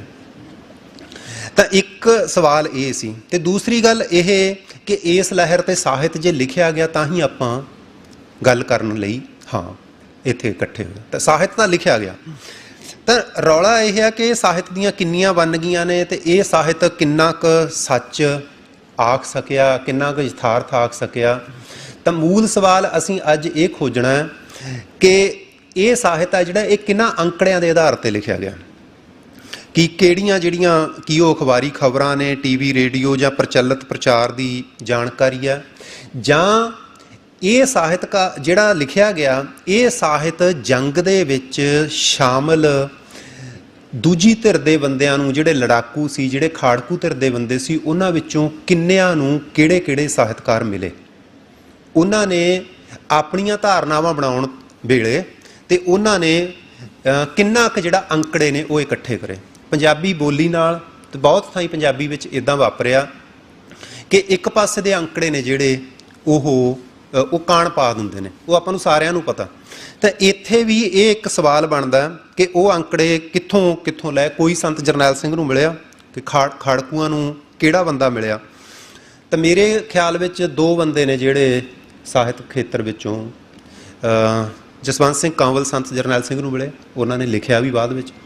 ਅਤੇ ਸੰਤ ਸਿੰਘ ਸੇਖੋਂ ਜਦੋਂ ਦਰਬਾਰ ਸਾਹਿਬ ਦੇ ਉੱਤੇ ਹਮਲਾ ਹੋ ਗਿਆ ਤਾਂ ਹਮਲੇ ਤੋਂ ਬਾਅਦ ਗਏ ਦਰਬਾਰ ਸਾਹਿਬ, ਅਤੇ ਦਰਬਾਰ ਸਾਹਿਬ ਹਮਲੇ 'ਤੇ ਜਾਣ ਤੋਂ ਬਾਅਦ ਉਹਨਾਂ ਦਾ ਜਿਹੜਾ ਸਾਰਾ ਪਹੁੰਚ ਸੀ ਅਤੇ ਉਹ ਬਦਲ ਗਈ, ਅਤੇ ਉਹਨਾਂ ਨੇ ਉਹਦੇ ਬਾਰੇ ਲਿਖਿਆ ਵੀ। ਉਹਦੇ ਬਾਰੇ ਮੈਂ ਤੁਹਾਡੇ ਨਾਲ ਗੱਲਾਂ ਕਰਨੀਆਂ ਨੇ ਉਚੇਚੀਆਂ ਸੰਤ ਸਿੰਘ ਸੇਖੋਂ ਦੇ ਹਵਾਲੇ ਨਾਲ। ਤਾਂ ਇਸ ਲਈ ਜਿਹੜੀ ਖਾੜਕੂ ਧਿਰ ਹੈ ਅਤੇ ਉਸ ਨੂੰ ਕਿੰਨਾ ਕੁ ਪੜ੍ਹਿਆ ਗਿਆ, ਉਸ ਦੀ ਲਿਖਤ ਨੂੰ ਕਿੰਨਾ ਕੁ ਪੜ੍ਹਿਆ ਗਿਆ, ਤਾਂ ਇਹ ਗੱਲ ਇਹ ਸਾਡੇ ਸਾਹਮਣੇ ਰਹਿ ਗਈ। ਤਾਂ ਸਾਡੇ ਸਾਹਮਣੇ ਜਦੋਂ ਇਹ ਸੈਮੀਨਾਰ ਉਲੀਕਿਆ ਸੀ ਤਾਂ ਪਹਿਲਾ ਸਵਾਲ ਇਹ ਸੀ ਕਿ ਪਹਿਲਾਂ ਅਸੀਂ ਇਹਦਾ ਨਾਂ ਹੀ ਇੱਦਾਂ ਰੱਖਿਆ ਸੀ ਕਿ ਸਾਹਿਤਕ ਨਿਆਂ ਦੇ ਨੁਕਤੇ ਤੋਂ, ਫਿਰ ਚੱਲ ਅਸੀਂ ਉਹ ਨਹੀਂ ਰੱਖਿਆ, ਆਪਾਂ ਰੱਖਿਆ ਸਾਹਿਤਕ ਬਿੰਬਕਾਰੀ। ਤੁਸੀਂ ਸਾਰੇ ਜਿਹੜੇ ਸਾਹਿਤ ਪੜ੍ਹਨ ਵਾਲੇ ਹੋ ਤੁਹਾਨੂੰ ਪਤਾ ਹੈ ਵੀ ਪੋਇਟਿਕ ਜਸਟਿਸ ਬਹੁਤ ਮਹੱਤਵਪੂਰਨ ਚੀਜ਼ ਆ। ਜੇ ਸਾਹਿਤਕਾਰ ਆਪਣੇ ਪਾਤਰਾਂ ਨਾਲ, ਆਪਣੇ ਖਿਆਲ ਨਾਲ ਜੇ ਸਾਹਿਤਕ ਨਿਆਂ ਨਹੀਂ ਕਰਦਾ ਤਾਂ ਫਿਰ ਉਹ ਪ੍ਰਚਾਰ ਬਣ ਜਾਂਦਾ। ਤਾਂ ਇਹਦੇ ਵਿੱਚ ਜਿੰਨੇ ਸਾਰੇ ਪੱਖਾਂ ਤੋਂ ਰੂਪਾਕਾਰ ਵਜੋਂ ਨਾਵਲ ਲਿਖਿਆ ਗਿਆ, ਨਾਟਕ ਵੀ ਲਿਖੇ ਗਏ। ਨਾਟਕ ਤਾਂ ਬਲਕਿ ਇੱਦਾਂ ਦਾ ਸੀ ਕਿ ਗੁਰਸ਼ਰਨ ਸਿੰਘ ਨੇ ਨਾਟਕ ਜੂਨ 1984 ਤੋਂ ਪਹਿਲਾਂ ਲਿਖ ਕੇ ਪਿੰਡਾਂ ਦੇ ਵਿੱਚ ਖੇਡਣੇ ਸ਼ੁਰੂ ਕੀਤੇ ਹੋਏ ਸੀ, ਅਤੇ ਉਹਨਾਂ ਦੀ ਇੱਕ ਪੂਰੀ ਦੀ ਪੂਰੀ ਟੀਮ ਸੀ। ਅਤੇ ਉਹ ਲਗਭਗ ਉਹਨਾਂ ਵਿੱਚੋਂ ਇੱਕ ਨਾਟਕ ਬਹੁਤ ਨਿੱਕੀ ਉਮਰੇ ਮੈਂ ਵੀ ਵੇਖਿਆ ਹੋਇਆ, ਟੋਆ ਨਾਟਕ, ਉਹ ਲਗਭਗ ਨਾਟਕ ਸੀ ਜਿਹੜੇ ਉਹ ਖਿਲਾਫ ਸੀ। ਨਾਵਲ ਹੈ, ਅਤੇ ਨਾਵਲ ਦੇ ਵਿੱਚੋਂ ਜਿਵੇਂ ਤਲਵਿੰਦਰ ਦਾ ਯੋਧੇ ਨਾਵਲ ਹੈ, ਅਣਖੀ ਦੇ ਜਿਹੜਾ ਦੁੱਲੇ ਦੀ ਢਾਬ ਦਾ ਹਿੱਸਾ, ਪੰਜਵਾਂ ਅਛਰਾ ਦਾਂਦੂ ਉਹ ਹੈ, ਇੱਕ ਜਿਨ ਸਿਰ ਸੋਹਣ ਪਟੀਆਂ, ਅਤੇ ਡਾਕਟਰ ਜਸਵਿੰਦਰ ਸਿੰਘ ਦਾ ਮਾਤਲੋਕ ਨਾਵਲ ਹੈ, ਉਹਦੇ ਵਿੱਚ ਵੀ ਕੁਛ ਹਿੱਸਾ ਹੈ। ਇੱਕ ਆਪਣੇ ਪ੍ਰੇਮ ਪ੍ਰਕਾਸ਼ ਗਾਸੋ ਦੇ ਨਾਵਲ ਬਾਰੇ ਹੈ ਨਾ, ਹਰਪ੍ਰੀਤ ਨੇ ਕਰਨੀਆਂ ਗੱਲ ਅੱਜ, ਅਤੇ ਉਹ ਇਸ ਤਰ੍ਹਾਂ ਦੇ ਨਾਵਲ ਨੇ। ਅਤੇ ਨਾਵਲ ਆਮ ਕਰਕੇ ਬਾਹਲਾ ਹੈ ਜਿਹੜਾ ਉਹ ਲਹਿਰ ਤੋਂ ਦੂਜੇ ਪਾਸੇ ਹੀ ਰਿਹਾ। ਜਿਹੜੀ ਕਹਾਣੀ ਹੈ, ਕਹਾਣੀ ਮੈਂ ਵੀ ਕੁਛ ਵੇਖੀ ਹੈ, ਤੇ ਬਿੰਦਰ ਸਿੰਘ ਹੋਰਾਂ ਨੇ ਅੱਜ ਗੱਲ ਕਰਨੀ ਹੈ। ਤਾਂ ਕਹਾਣੀ ਵਿੱਚ ਕੁਝ ਸੰਭਾਵਨਾ ਹੈ ਕਿ ਉਹਨਾਂ ਨੇ ਇੱਦਾਂ ਕਰੀ ਆ। ਕਵਿਤਾ ਵਿੱਚ ਕਾਫੀ ਆਸ ਹੈ ਜਿਹੜੀ ਉਹ ਹੈ, ਕਵਿਤਾ ਦੇ ਵਿੱਚ ਕਾਫੀ ਠੀਕ, ਘੱਟੋ ਘੱਟ ਕਵਿਤਾ ਉੱਦਾਂ ਦੂਸਰੇ ਪਾਸੇ ਪ੍ਰਚਾਰ ਵਜੋਂ ਨਹੀਂ ਗਈ। ਵਾਰਤਕ ਹੈ ਜਿਹੜੀ, ਵਾਰਤਕ ਵਿੱਚ ਬਹੁਤ ਲੰਬੀ ਚੌੜੀ, ਜਿਹੜੇ ਮੈਂ ਦੋ ਬੰਦੇ ਪੜ੍ਹੇ ਨੇ ਜਸਵੰਤ ਸਿੰਘ ਕੰਵਲ ਅਤੇ ਸੰਤ ਸਿੰਘ ਸੇਖੋਂ, ਉਹਨਾਂ ਨੇ ਵਾਰਤਕ ਪੱਖੋਂ ਕਾਫੀ ਗੱਲ ਵਾਜਬ ਰੱਖਣ ਦਾ ਯਤਨ ਕੀਤਾ, ਜਦ ਕਿ ਦੂਜੇ ਪਾਸਿਓਂ ਵੀ ਆਈ ਹੈ ਨਾ। ਪੰਨੂ ਸਾਹਿਬ ਦੀ ਵਾਰਤਕ ਵੇਖੀ ਜਾ ਸਕਦੀ ਹੈ ਇਸ ਮਾਮਲੇ 'ਤੇ। ਤਾਂ ਇਸ ਲਈ ਜਿਹੜਾ ਇਹ ਸਾਹਿਤਕ ਨਿਆਂ ਦਾ ਨਿਭਾਅ ਹੈ ਇਹਨਾਂ 4-5 ਰੂਪਾਕਾਰਾਂ ਦੇ ਵਿੱਚ, ਉਹ ਸਾਡੇ ਸਾਹਮਣੇ ਸਵਾਲ ਬਣਦਾ। ਅਤੇ ਉਹ ਸਾਹਿਤਕ ਨਿਆਂ ਕਿੰਨਾ ਕੁ ਹੋ ਸਕਿਆ, ਅਤੇ ਜਿਹੜੇ ਮੁੱਖ ਧਾਰਾ ਦੇ ਸਮਾਗਮ ਹੁੰਦੇ ਸੀ ਉਹਨਾਂ ਸਮਾਗਮਾਂ ਵਿੱਚ ਇਹ ਗੱਲ ਕਿੰਨੀ ਕੀਤੀ ਜਾ ਸਕਦੀ ਸੀ। ਇੱਕ ਵਾਰੀ ਮੈਂ ਇਸ ਯੂਨੀਵਰਸਿਟੀ 'ਚ ਆ ਗਿਆ ਸੀ, ਪੰਜਾਬੀ ਯੂਨੀਵਰਸਿਟੀ ਦੇ ਵਿੱਚ ਮੈਨੂੰ ਬੁਲਾਇਆ ਗਿਆ ਸੈਮੀਨਾਰ 'ਤੇ, ਪ੍ਰਵਾਸ ਬਾਰੇ ਸੀ। ਉੱਥੇ ਮੈਂ ਦਸਤਾਰ 'ਤੇ ਇੱਕ ਪਰਚਾ ਪੜ੍ਹਿਆ। ਜਿਹੜੇ ਸੈਸ਼ਨ ਦੀ ਪ੍ਰਧਾਨਗੀ ਕਰ ਰਹੇ ਸੀ, ਬਹੁਤ ਵੱਡੇ ਕਹਾਣੀਕਾਰ ਨੇ ਪੰਜਾਬੀ ਦੇ, ਉਹਨਾਂ ਨੇ ਸਾਰੇ ਦਾ ਸਾਰਾ ਜਿਹੜਾ ਆਪਣਾ ਪ੍ਰਧਾਨਗੀ ਭਾਸ਼ਣ ਸੀ 1 ਘੰਟੇ ਦਾ, ਬਲਕਿ 1 ਘੰਟੇ ਤੋਂ ਉੱਪਰ ਦਾ, ਉਹ ਕੇਵਲ ਮੇਰੇ 'ਤੇ ਹੀ ਲਾਇਆ ਸੀ। ਮਤਲਬ ਇਹਨਾਂ ਸਮਾਗਮਾਂ ਵਿੱਚ ਵੀ ਗੱਲ ਕਰਨ ਦੀ ਇੰਨੀ ਕੁ ਗੁੰਜਾਇਸ਼ ਸੀ। ਤਾਂ ਉਹਦੇ ਵਿੱਚ ਸਾਡੇ ਸਾਹਮਣੇ ਜਿਹੜਾ ਸਵਾਲ ਇਹ ਬਣਿਆ ਕਿ ਬਾਹਲੀ ਜਿਹੜੀ ਗੱਲਬਾਤ ਆ ਉਹ ਨਿੰਦਣ ਭੰਡਣ ਵੱਲ ਰਹਿ ਗਈ। ਅਤੇ ਜਿਹੜਾ ਮੇਰੇ ਸਾਹਮਣੇ ਸਵਾਲ ਉਹ ਬਣਿਆ ਕਿ ਜਿਹੜੇ ਸਾਡੇ ਸਾਹਿਤਕਾਰ ਨੇ ਉਹ ਧਰਮ ਨੂੰ ਭਰਮ ਆਖ ਕੇ, ਉਹਨਾਂ ਦਾ ਸਭ ਤੋਂ ਵੱਡਾ ਦਾਅਵਾ ਸੀ ਜਿਹੜਾ ਉਹ ਯਥਾਰਥਵਾਦੀ ਹੋਣ ਦਾ ਸੀ। ਅਤੇ ਜਿਹੜਾ ਪਰ ਇੱਥੇ ਸਾਡੇ ਸਾਹਮਣੇ ਜਿਹੜਾ ਸਮਾਜੀ ਰਾਜ ਸੀ, ਭੂਗੋਲਿਕ ਯਥਾਰਥ ਸੀ, ਅਤੇ ਉਹ ਯਥਾਰਥ ਨਾਲ ਉਹ ਕਿੰਨਾ ਕੁ ਸਾਹਿਤਕ ਨਿਆਂ ਕਰ ਸਕੇ, ਇਹ ਪੜਤਾਲ ਨਹੀਂ ਪੈਣਾ, ਅਤੇ ਇਹਦੇ ਖਾਤਰ ਮਾਫੀ ਨਹੀਂ ਕਿਸੇ ਨੂੰ ਹੋਣੀ ਹੈ। ਤਾਂ ਇਹ ਸਾਡੇ ਸਾਹਮਣੇ ਮਤਲਬ ਏਡਾ ਵੱਡਾ ਵਿਡਾਣ ਕਿ ਦਾਅਵਾ ਯਥਾਰਥਵਾਦੀ ਹੋਣ ਦਾ, ਅਤੇ ਜਮਾਂ ਸਾਹਮਣੇ ਵੇਖੀ ਗੱਲ ਜਿਹੜੀ ਤੁਹਾਡੀ ਆਪਣੀ ਧਰਤੀ 'ਤੇ ਵਾਪਰੀ ਆ, ਅਤੇ ਉਸ ਨੂੰ ਦੂਜੇ ਪਾਸਿਓਂ ਆਖੇ ਜਾਣਾ। ਹੁਣ ਜਿਹੜੇ ਬੰਦਿਆਂ ਨੇ ਇਸ ਪੱਖ ਤੋਂ ਗੱਲ ਰੱਖਣ ਦਾ ਯਤਨ ਕੀਤਾ, ਸੰਤ ਸਿੰਘ ਸੇਖੋਂ ਨੇ, ਜਸਵੰਤ ਸਿੰਘ ਕੰਵਲ ਨੇ, ਮੇਰੀ ਮੰਡ ਸਾਹਿਬ ਨਾਲ ਵੀ ਗੱਲ ਹੋਈ, ਅਤੇ ਹੋਰ ਵੀ ਸਾਰੇ ਜਾਣਦੇ ਹੋ, ਅਤੇ ਉਹਨਾਂ ਦੇ ਵੈਰ ਵੀ ਪਏ ਬਾਕੀ ਸਾਹਿਤਕਾਰ, ਜਿੰਨੇ ਸਾਹਿਤਕਾਰਾਂ ਦੀ ਜਿਹੜੀ ਲੌਬੀ ਸੀ, ਅਤੇ ਉਹ ਉਹਨਾਂ ਨੇ ਉਹਨਾਂ ਨਾਲ ਪਿਆ, ਅਤੇ ਉਹਨਾਂ ਦੇ ਖਿਲਾਫ ਬਹੁਤ ਕੁਝ ਲਿਖਣ ਦਾ ਜ਼ੋਰ ਲਾਇਆ। ਅੱਛਾ, ਜਦੋਂ ਆਪਾਂ ਇੱਦਾਂ ਵੇਖਦੇ ਹਾਂ ਕਿ ਇੱਦਾਂ ਬੰਦਿਆਂ ਨਾਲ ਵਾਪਰਿਆ, ਇਹ 2 ਘਟਨਾਵਾਂ ਮੇਰੇ ਸਾਹਮਣੇ ਆਈਆਂ। 2 ਇਹ ਬੰਦਿਆਂ ਨੂੰ ਮੈਂ ਸਾਹਿਤ ਦੇ ਖੇਤਰ ਵਿੱਚੋਂ ਪੜ੍ਹਿਆ। 2 ਘਟਨਾਵਾਂ ਮੇਰੇ ਹੋਰ ਯਾਦ ਨੇ, ਇੱਕ ਹਰਕਿਸ਼ਨ ਸੁਰਜੀਤ ਅਤੇ ਇੱਕ ਖੁਸ਼ਵੰਤ ਸਿੰਘ। ਜਦੋਂ ਇੰਦਰਾ ਗਾਂਧੀ ਦਾ ਕਤਲ ਹੋ ਜਾਂਦਾ ਅਤੇ ਉੱਥੇ ਦਿੱਲੀ ਦੇ ਵਿੱਚ ਭੜਕ ਜਾਂਦਾ ਕੰਮ, ਤਾਂ ਉਹ 2 ਬੰਦਿਆਂ ਨੂੰ ਉੱਥੋਂ ਭੱਜ ਕੇ ਜਾਨ ਬਚਾਉਣੀ ਪੈਂਦੀ ਹੈ। ਅਤੇ ਇਸੇ ਤਰ੍ਹਾਂ ਉਹਨਾਂ ਨੂੰ ਸਿਰਫ ਦਾੜੀ ਰੱਖੀ ਹੋਈ ਕਰਕੇ, ਅਤੇ ਇਹਨਾਂ ਨੂੰ ਸਿੱਖਾਂ ਦੇ ਪੱਖ ਵਿੱਚ ਬੋਲਣ ਕਰਕੇ ਉੱਥੋਂ ਭੱਜ ਕੇ ਜਾਨ ਬਚਾਉਣ ਵਾਲਾ, ਮਤਲਬ ਦੋਵੇਂ ਵਰਤਾਰੇ ਨੇ ਜਿਹੜੇ ਉਹ ਬਰਾਬਰ ਵਾਪਰਦੇ ਨੇ। ਵੀ ਸਾਡਾ ਜਿਹੜਾ ਸਾਹਿਤਕਾਰ ਵਰਗ ਵੀ ਆ, ਉਸ ਨੇ ਜੇ ਕਿਸੇ ਬੰਦੇ ਨੇ ਸਿੱਖਾਂ ਦੇ ਪੱਖ ਵਿੱਚ ਗੱਲ ਰੱਖਣ ਦਾ ਯਤਨ ਕੀਤਾ ਤਾਂ ਉਹਦੇ ਨਾਲ ਕੀ ਨਿਭਾਅ ਹੋਇਆ, ਜਦ ਕਿ ਸੇਖੋਂ ਛੋਟਾ ਬੰਦਾ ਨਹੀਂ ਹੈ, ਜਸਵੰਤ ਸਿੰਘ ਕੰਵਲ ਵੀ ਛੋਟਾ ਬੰਦਾ ਨਹੀਂ ਹੈ, ਸਾਡੇ ਉਹਨਾਂ ਨਾਲ ਮਤਲਬ ਫਰਕ ਹੋ ਸਕਦੇ ਨੇ। ਅੱਛਾ, ਜਦੋਂ ਅਸੀਂ ਇਸ ਗੱਲ ਨੂੰ ਵੇਖਦੇ ਹਾਂ ਕਿ ਵੱਡੀ ਥਾਂ ਤੋਂ, ਕਾਰਲਾਈਲ ਇੱਕ ਥਾਂ 'ਤੇ ਆਖਦਾ, ਉਹ ਕਹਿੰਦਾ ਕਿ ਜਦੋਂ ਜੰਗ ਛਿੜ ਪਿਆ ਨਾ ਤਾਂ ਮਰਨਾ ਮਾਰਨਾ ਪੈਣਾ ਹੀ ਹੈ। ਉਹ ਕਹਿੰਦਾ ਬਾਦਸ਼ਾਹ ਜਿਹਨੂੰ ਮਾਰਨਾ ਪਾਪ ਗਿਣਿਆ ਜਾਂਦਾ ਉਹਨੂੰ ਵੀ ਮਾਰਨਾ ਪਊ, ਕਿਉਂਕਿ ਉਸ ਕਰਕੇ ਫੈਲੀ ਹਿੰਸਾ ਉਹਦੀ ਮੌਤ ਨਾਲ ਹੀ ਮੁੱਕ ਸਕਦੀ ਹੈ। ਤਾਂ ਜਿਹੜੀ ਇਸ ਲਹਿਰ ਦੀ ਅਤੇ ਜੰਗ ਦੀ ਜਿਹੜੀ ਵੀਰਤਾ ਸੀ ਜਾਂ ਸੱਚ ਸੀ, ਉਸ ਨੂੰ ਪਛਾਣਨ ਦੇ ਵਿੱਚ ਢਾਡੀ ਤਾਂ ਸਫਲ ਹੋ ਗਏ, ਪਰ ਸਾਹਿਤ ਆ ਜਿਹੜਾ ਉਹਦੀ ਸਫਲਤਾ 'ਤੇ ਸਵਾਲ ਆਇਆ। ਤਾਂ ਇਸ ਲਹਿਰ ਦਾ ਜਿਹੜਾ ਵੱਡਾ ਸੱਚ ਹੈ, ਬਲਕਿ ਉਹਦੇ ਨਾਲ ਇਹ ਹੋ ਗਿਆ ਕਿ ਆਡਾ ਲਾਇਆ ਗਿਆ। ਜਦੋਂ ਮੈਂ ਪੜ੍ਹੇਗੀ ਦਲਜੀਤ ਸਿੰਘ ਹੋਰਾਂ ਦੀ, ਭਾਈ ਦਲਜੀਤ ਸਿੰਘ ਹੋਰਾਂ ਦੀ ਕਿਤਾਬ, ਤਾਂ ਉਦੋਂ ਮੇਰੇ ਸਾਹਮਣੇ ਗੱਲ ਇਹ ਆਈ ਕਿ ਅਸਲ ਵਿੱਚ ਜਿਉਣ ਅਤੇ ਮਰਨ ਦੀ ਚੇਤਨਾ ਦਾ ਫਾਸਲਾ, ਵੀ ਜਿਹੜੇ ਬੰਦੇ ਜਿਉਣ ਦੇ ਨੁਕਤੇ ਤੋਂ ਸੋਚ ਰਹੇ ਨੇ, ਜਿਹੜੇ ਬੰਦੇ ਮਰਨ ਦੇ ਨੁਕਤੇ ਤੋਂ ਸੋਚ ਰਹੇ ਨੇ, ਜਿਉਣ ਦੇ ਨੁਕਤੇ ਤੋਂ ਸੋਚਣ ਵਾਲੇ ਬੰਦੇ ਮੌਤ ਦੇ ਰਾਹ ਤੁਰੇ ਬੰਦਿਆਂ ਦੀ ਗੱਲ ਨੂੰ ਕਿੰਨਾ ਕੁ ਫੜ ਸਕਦੇ ਨੇ, ਉਹ ਉਹਨਾਂ ਦੀ ਬਾਰੀਕੀ 'ਤੇ ਮੁਨਸਰ ਕਰਦਾ। ਤਾਂ ਇਸ ਲਈ ਇਹ ਇੰਨੀਆਂ ਕੁ ਗੱਲਾਂ ਸੀ। ਅਤੇ ਕੁਛ ਗੱਲਾਂ ਸੰਤ ਸਿੰਘ ਸੇਖੋਂ ਵਾਲੀਆਂ ਨੇ ਜਿਹੜੀਆਂ ਮੈਂ ਤੁਹਾਨੂੰ ਕਰ ਦਿੰਦਾ। ਉਹ ਇੱਕ ਤਾਂ ਉਹ ਖਾਲਿਸਤਾਨ ਦਾ ਬਿਲਕੁਲ ਉੱਥੇ ਸਾਫ਼ ਕਹਿੰਦਾ ਕਿ ਖਾਲਿਸਤਾਨ ਦਾ ਅਹਿਸਾਸ ਉਗਲਦਾ ਰਹੇਗਾ, ਤੇ ਅਗਲੀ ਗੱਲ ਉਹ ਕਹਿੰਦਾ ਵੀ 1984 ਵਿੱਚ ਜਿਹੜੀ ਦਰਬਾਰ ਸਾਹਿਬ ਦੇ ਉੱਤੇ ਘਟਨਾ ਵਾਪਰੀ ਇਹ ਤਰਥੱਲੀ ਮਚਾ ਦੇਣ ਵਾਲੀ ਆ ਤੇ ਆਉਣ ਵਾਲੇ ਸਮੇਂ ਵਿੱਚ ਵੱਡੀਆਂ ਘਟਨਾਵਾਂ ਵਾਪਰਨਗੀਆਂ, ਜਿਹੜੀ 84 ਵਿੱਚ ਹੀ ਸੇਖੋਂ ਨੇ ਵੇਖਿਆ। ਅੱਛਾ, ਫਿਰ ਉਹ ਇਹ ਕਹਿੰਦਾ ਕਿ ਸਾਡੇ ਕਹਿੰਦਾ ਜਿਹੜੇ ਬੰਦੇ ਨੇ ਉਹ ਸਿੱਖਾਂ ਦੀ ਹਠ ਧਰਮੀ ਨੂੰ ਉਹ ਸਮਝ ਨਹੀਂ ਰਹੇ, ਵੀ ਇਹਨਾਂ ਦੇ ਅੰਦਰ ਜਿਹੜੀ ਰਾਜ ਦੀ ਇੱਛਾ ਹੈ, ਕੰਵਰ ਨਿਹਾਲ ਸਿੰਘ ਦੇ ਹਵਾਲੇ ਨਾਲ ਆਖਦਾ ਉਹ ਕਿ ਇਹ ਬਹੁਤ ਡੂੰਘੀ ਪਈ ਹੋਈ ਹੈ, ਇਸ ਲਈ ਇਹਨਾਂ ਨੂੰ ਕਹਿੰਦਾ ਵੀ ਘੜੀ ਪਲ 'ਚ ਜੱਸਾ ਸਿੰਘ, ਚੜ੍ਹਤ ਸਿੰਘ, ਸ਼ੁਕਰ ਚੱਕੀਆ ਉਹ ਯਾਦ ਆ ਜਾਂਦੇ ਨੇ, ਵੀ ਇਸ ਗੱਲ ਨੂੰ ਕਹਿੰਦਾ ਸਮਝੇ ਬਿਨਾਂ ਜੇ ਤੁਸੀਂ ਉਹਨਾਂ ਨੂੰ ਵੈਸੇ ਹੀ ਏਕਤਾ, ਅਖੰਡਤਾ ਅਤੇ ਰਾਸ਼ਟਰਵਾਦੀ ਨੁਕਤੇ ਤੋਂ ਰੱਦ ਕਰਨਾ ਤਾਂ ਕਹਿੰਦੇ ਤੁਸੀਂ ਹੋਰ ਮੁਸ਼ਕਲ 'ਚ ਬੁਰੀ 'ਚ ਫਸੋਗੇ। ਹੋਰ ਜਿਹੜੀਆਂ ਦੋ ਨੇ ਮਹੱਤਵਪੂਰਨ ਗੱਲਾਂ ਇਹ ਆਖੀਆਂ ਕਿ ਖਾੜਕੂ ਲਹਿਰ ਦੇ ਉੱਤੇ ਦੋ ਵੱਡੇ ਸਵਾਲ ਲੱਗਦੇ ਨੇ ਕਿ ਇਹਨਾਂ ਨੇ ਬੰਦੇ ਮਾਰੇ, ਕੁਛ ਕਾਮਰੇਡ ਮਾਰੇ ਅਤੇ ਕੁਛ ਹਿੰਦੂ ਮਾਰੇ।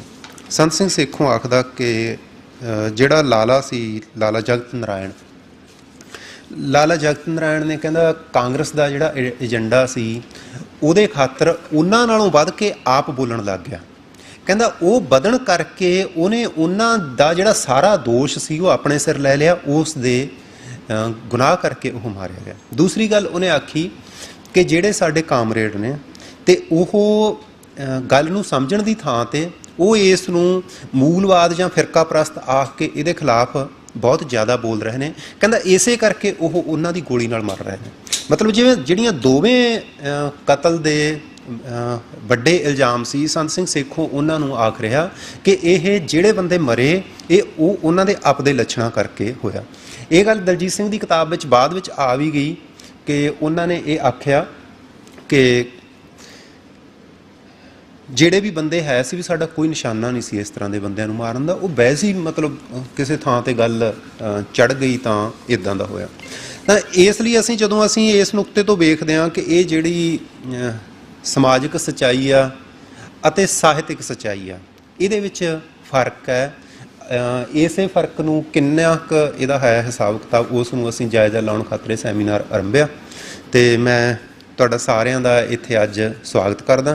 ਅਤੇ ਹੁਣ ਮੈਂ ਪ੍ਰੋਫੈਸਰ ਗੁਰਮੁਖ ਸਿੰਘ ਹੋਰਾਂ ਨੂੰ ਹੀ ਗੁਜ਼ਾਰਿਸ਼ ਕਰਦਾ ਕਿ ਉਹ ਸਾਰਾ ਸੈਸ਼ਨ ਆਪਣੀ ਪ੍ਰਧਾਨਗੀ ਤਹਿਤ ਚਲਾ ਲੈਣ ਅਤੇ ਤੁਹਾਡੀ ਰਜ਼ਾ।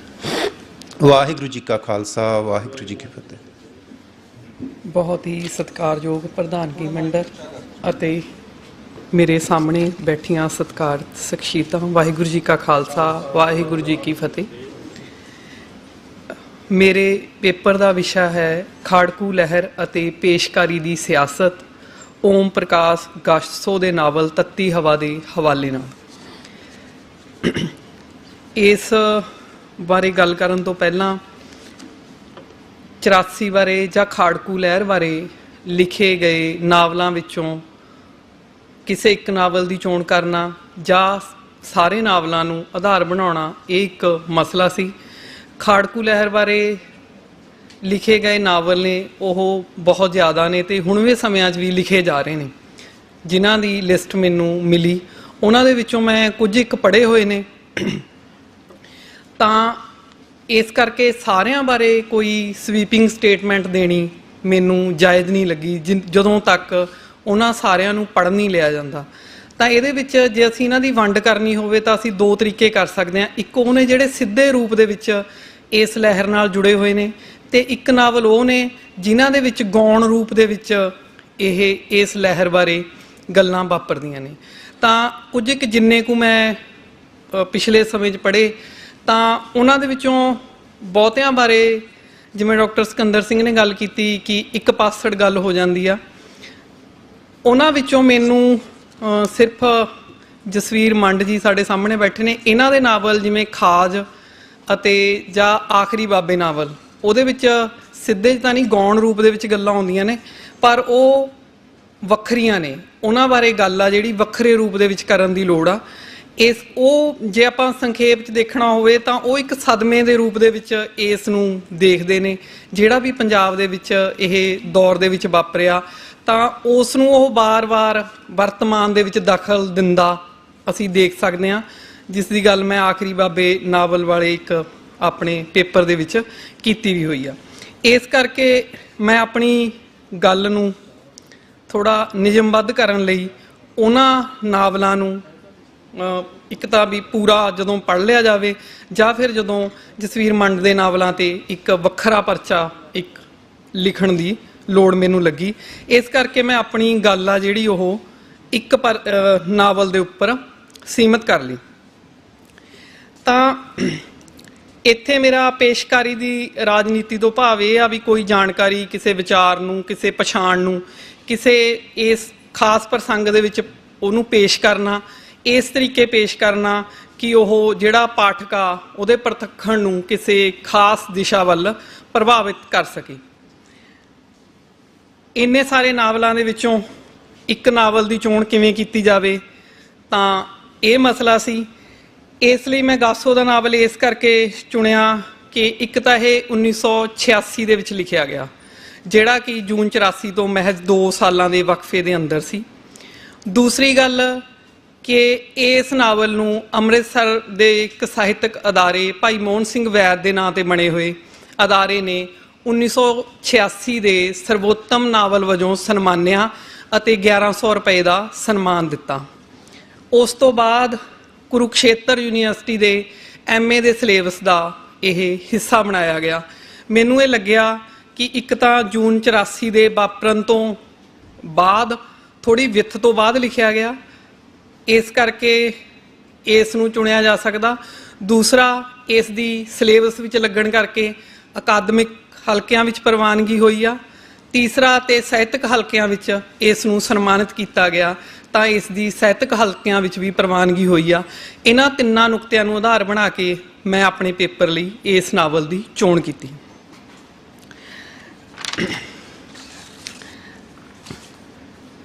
ਜੇ ਹੁਣ ਖਾੜਕੂ ਲਹਿਰ ਬਾਰੇ ਇਸ ਨਾਵਲ ਦਾ ਜੋ ਸਮੁੱਚਾ ਪ੍ਰਵਚਨ ਆ ਉਸ ਨੂੰ ਅਸੀਂ ਨੁਕਤਾਬੱਧ ਕਰੀਏ, ਤਾਂ ਇਹ ਸਮੁੱਚਾ ਪ੍ਰਵਚਨ ਸੰਪਰਦਾਇਕਤਾ ਦੇ ਨੁਕਤੇ ਤੋਂ ਸਿਰਜਦਾ।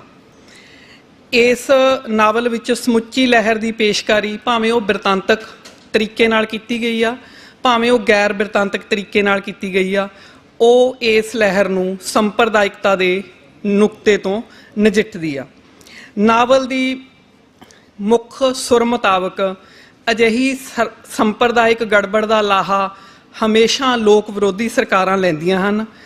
ਇਸ ਨਾਵਲ ਵਿੱਚ ਇਸ ਲਹਿਰ ਨੂੰ ਸਰਕਾਰ ਅਤੇ ਦੇਸ਼ ਵਿਰੋਧੀ ਤਾਕਤਾਂ, ਪਾਕਿਸਤਾਨ ਅਤੇ ਵਿਦੇਸ਼ੀ ਤਾਕਤਾਂ ਜਿਵੇਂ ਅਮਰੀਕਾ ਆਦਿ ਦੀ ਸਰਪ੍ਰਸਤੀ ਦੀ ਗੱਲ ਕੀਤੀ ਗਈ ਆ। ਨਾਵਲ ਵਿੱਚ ਸ੍ਰੀ ਅਕਾਲ ਤਖ਼ਤ ਸਾਹਿਬ ਉੱਤੇ ਹੋਏ ਫੌਜੀ ਹਮਲੇ ਤੋਂ ਪਹਿਲਾਂ ਅਤੇ ਭਾਰਤ ਦੀ ਪ੍ਰਧਾਨ ਮੰਤਰੀ ਇੰਦਰਾ ਗਾਂਧੀ ਦੇ ਕਤਲ ਤੋਂ ਬਾਅਦ ਤੱਕ ਦਾ ਬਿਰਤਾਂਤ ਜਿਹੜਾ ਉਹ ਸਿਰਜਿਆ ਗਿਆ। ਤਾਂ ਇਸ ਨਾਵਲ ਵਿੱਚ ਵਾਰ-ਵਾਰ ਇਸ ਨੁਕਤੇ ਦੀ ਪੁਸ਼ਟੀ ਕੀਤੀ ਗਈ ਆ ਕਿ ਆਹ ਜਿਹੜੀ ਤੱਤੀ ਹਵਾ ਚੱਲਦੀ ਆ ਇਹ ਆਪੇ ਨਹੀਂ ਚੱਲਦੀ, ਕਿਸੇ ਦੇ ਚਲਾਇਆਂ ਚੱਲਦੀ ਆ।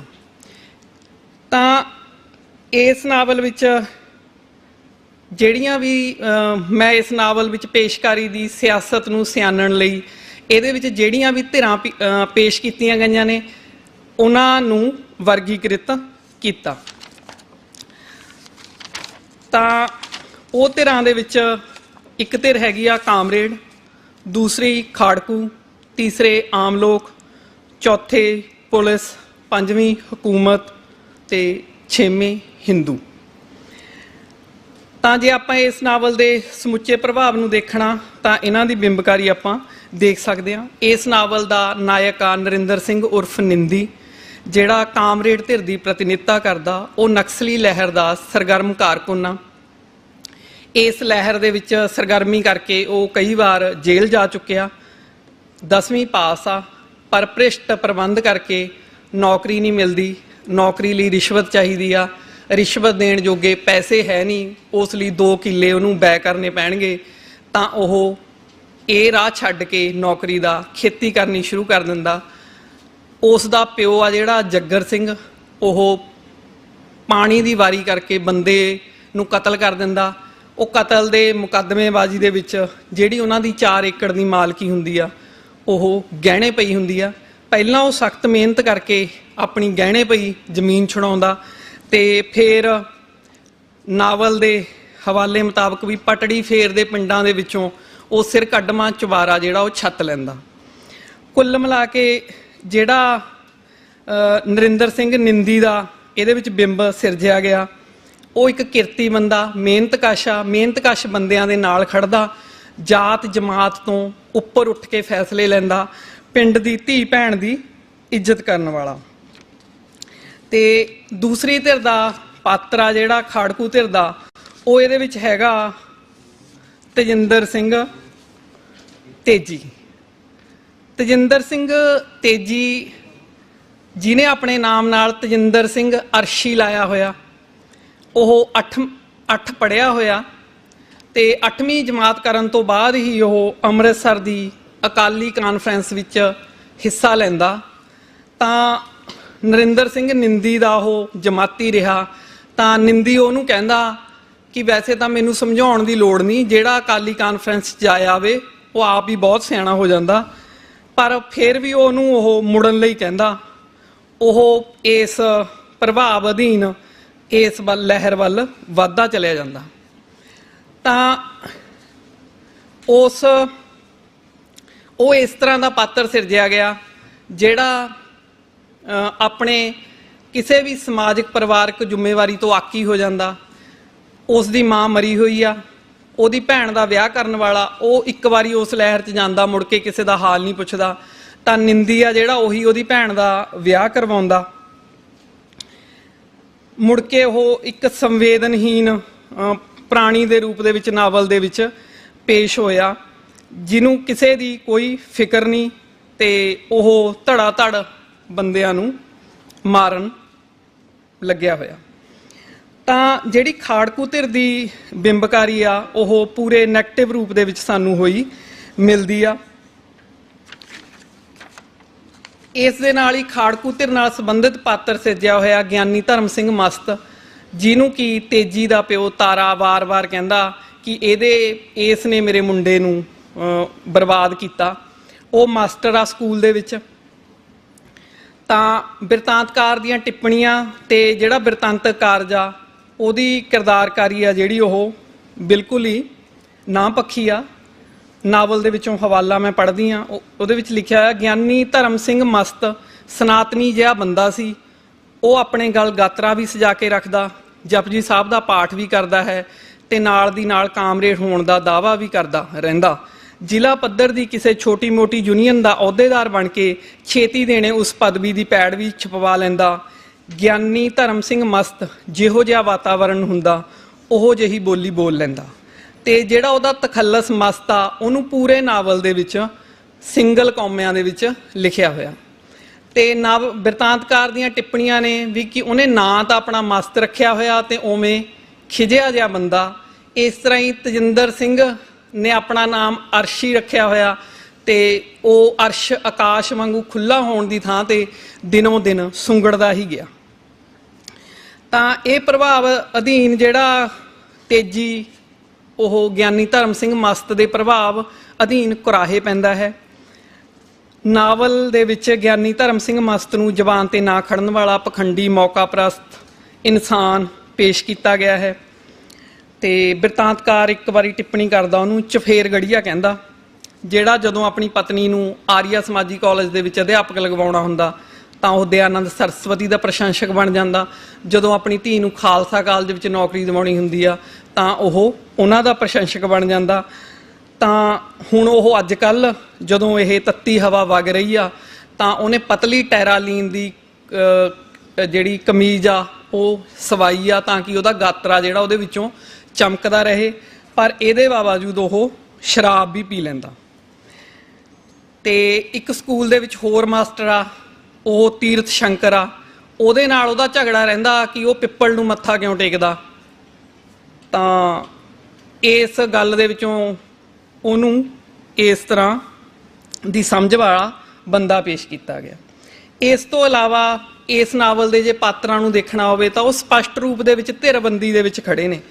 ਇੱਕ ਪਾਸੇ ਜਿਹੜੇ ਕਾਮਰੇਡ ਧਿਰ ਨਾਲ ਸੰਬੰਧਿਤ ਪਾਤਰ ਨੇ, ਭਾਵੇਂ ਉਹ ਕਰਤਾਰਾ ਜਿਹੜਾ ਇੱਕ ਕਿਰਤੀ ਆ, ਭਾਵੇਂ ਉਹ ਮਾਸਟਰ ਸਰਦਾਰਾ ਸਿੰਘ ਆ ਜਿਹਦੇ ਨਾਲ ਉਹ ਖਾੜਕੂ ਲਹਿਰ ਵਿੱਚ ਸ਼ਾਮਲ ਤੇਜੀ ਦੀ ਭੈਣ ਦਾ ਵਿਆਹ ਕਰਵਾਉਂਦਾ ਉਹ ਆ, ਤਾਂ ਉਹ ਸਾਰੇ ਕਿਰਤ ਨਾਲ ਜੁੜੇ ਹੋਏ ਬੰਦੇ ਨੇ। ਸਿਧਾਂਤਕ ਤੌਰ ਤੇ ਪਰਪੱਕ ਨੇ, ਪਰ ਦੂਸਰੇ ਪਾਸੇ ਜਿਹੜੇ ਇਸ ਲਹਿਰ ਨਾਲ ਜੁੜੇ ਹੋਏ ਬੰਦੇ ਨੇ ਉਹ ਸਿਧਾਂਤਕ ਤੌਰ ਤੇ ਕਿਸੇ ਥਾਂ ਤੇ ਖੜਨ ਵਾਲੇ ਨਹੀਂ ਤੇ ਮੌਕਾ ਪ੍ਰਸਤ ਨੇ, ਜਾਂ ਉਹ ਸਿਧਾਂਤ ਪੱਖੋਂ ਬਿਲਕੁਲ ਊਣੇ ਨੇ ਤੇ ਉਹ ਸਰਕਾਰ ਦੀਆਂ ਗੱਲਾਂ ਦੇ ਵਿੱਚ ਆ ਜਾਣ ਵਾਲੇ ਨੇ। ਜਿਵੇਂ ਕਿ ਇਹਦੇ ਵਿੱਚ ਇੱਕ ਤੱਖਾ ਜਥੇਦਾਰਾਂ ਦਾ ਛੋਟਾ ਮੁੰਡਾ ਗੁਰਦੇਵ ਆ, ਤੇ ਜਿਹੜਾ ਨਿੰਦੀ ਦਾ ਪਿਓ ਜਿਹੜਾ ਕਤਲ ਕੇਸ ਦੇ ਵਿੱਚ ਸਜ਼ਾ ਕੱਟ ਕੇ ਆਇਆ ਉਹ ਵੀ ਆ ਕੇ ਗਾਤਰਾ ਪਾ ਲੈਂਦਾ ਤੇ ਆਪ ਉਹ ਅਫੀਮ ਦੀ ਸਮਗਲਿੰਗ ਕਰਦਾ, ਪਰ ਬਾਹਰੋਂ ਇਹ ਪ੍ਰਭਾਵ ਦੇਣ ਦੀ ਕੋਸ਼ਿਸ਼ ਕਰਦਾ।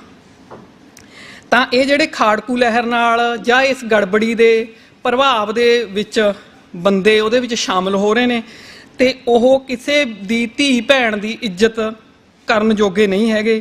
ਤਾਂ ਪਿੰਡ ਦਾ ਹੀ ਜਿਹੜਾ ਹਿੰਦੂ ਆ ਦੋਗੜ ਮੱਲ, ਤਾਂ ਉਹ ਕਹਿੰਦਾ ਵੀ ਆਹ ਤੱਖਾ ਤੇ ਜਥੇਦਾਰਾਂ ਦਾ ਛੋਟਾ ਮੁੰਡਾ ਗੁਰਦੇਵ ਮੇਰੇ ਘਰ ਵਾਲੀ ਤੇ ਮੇਰੀ ਲੜਕੀ ਨੂੰ ਬਾਹਰ ਜਾਂਦੀਆਂ ਨੂੰ ਕਹਿੰਦੇ ਕੋਈ ਨਾ ਹੁਣ ਤਾਂ ਕੋਈ ਦਿਨ ਜਾਂਦੇ ਨੇ ਤੁਸੀਂ ਸਾਡੇ ਚੁੱਲ੍ਹਿਆਂ ਤੇ ਹੀ ਰੋਟੀਆਂ ਪਕਾਉਣੀਆਂ ਨੇ।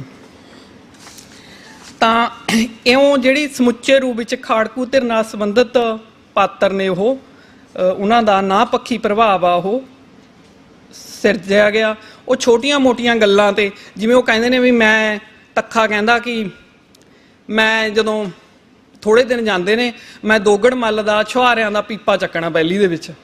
ਤਾਂ ਇਸ ਤਰ੍ਹਾਂ ਦੇ ਛੋਟੀਆਂ-ਛੋਟੀਆਂ ਗੱਲਾਂ ਦੇ ਪਿੱਛੇ ਜਾਂ ਕੋਈ ਕਿਸੇ ਦੀ ਕੋਈ ਚੋਰੀ ਕਰ ਲੈਂਦਾ ਤਾਂ ਉਹ ਛੋਟੇ-ਛੋਟੇ ਆਪਣੇ ਮਤਲਬ ਸਿੱਧ ਕਰਨ ਲਈ ਇਸ ਲਹਿਰ ਦੇ ਵਿੱਚ ਬੰਦੇ ਸ਼ਾਮਲ ਹੋ ਰਹੇ ਨੇ।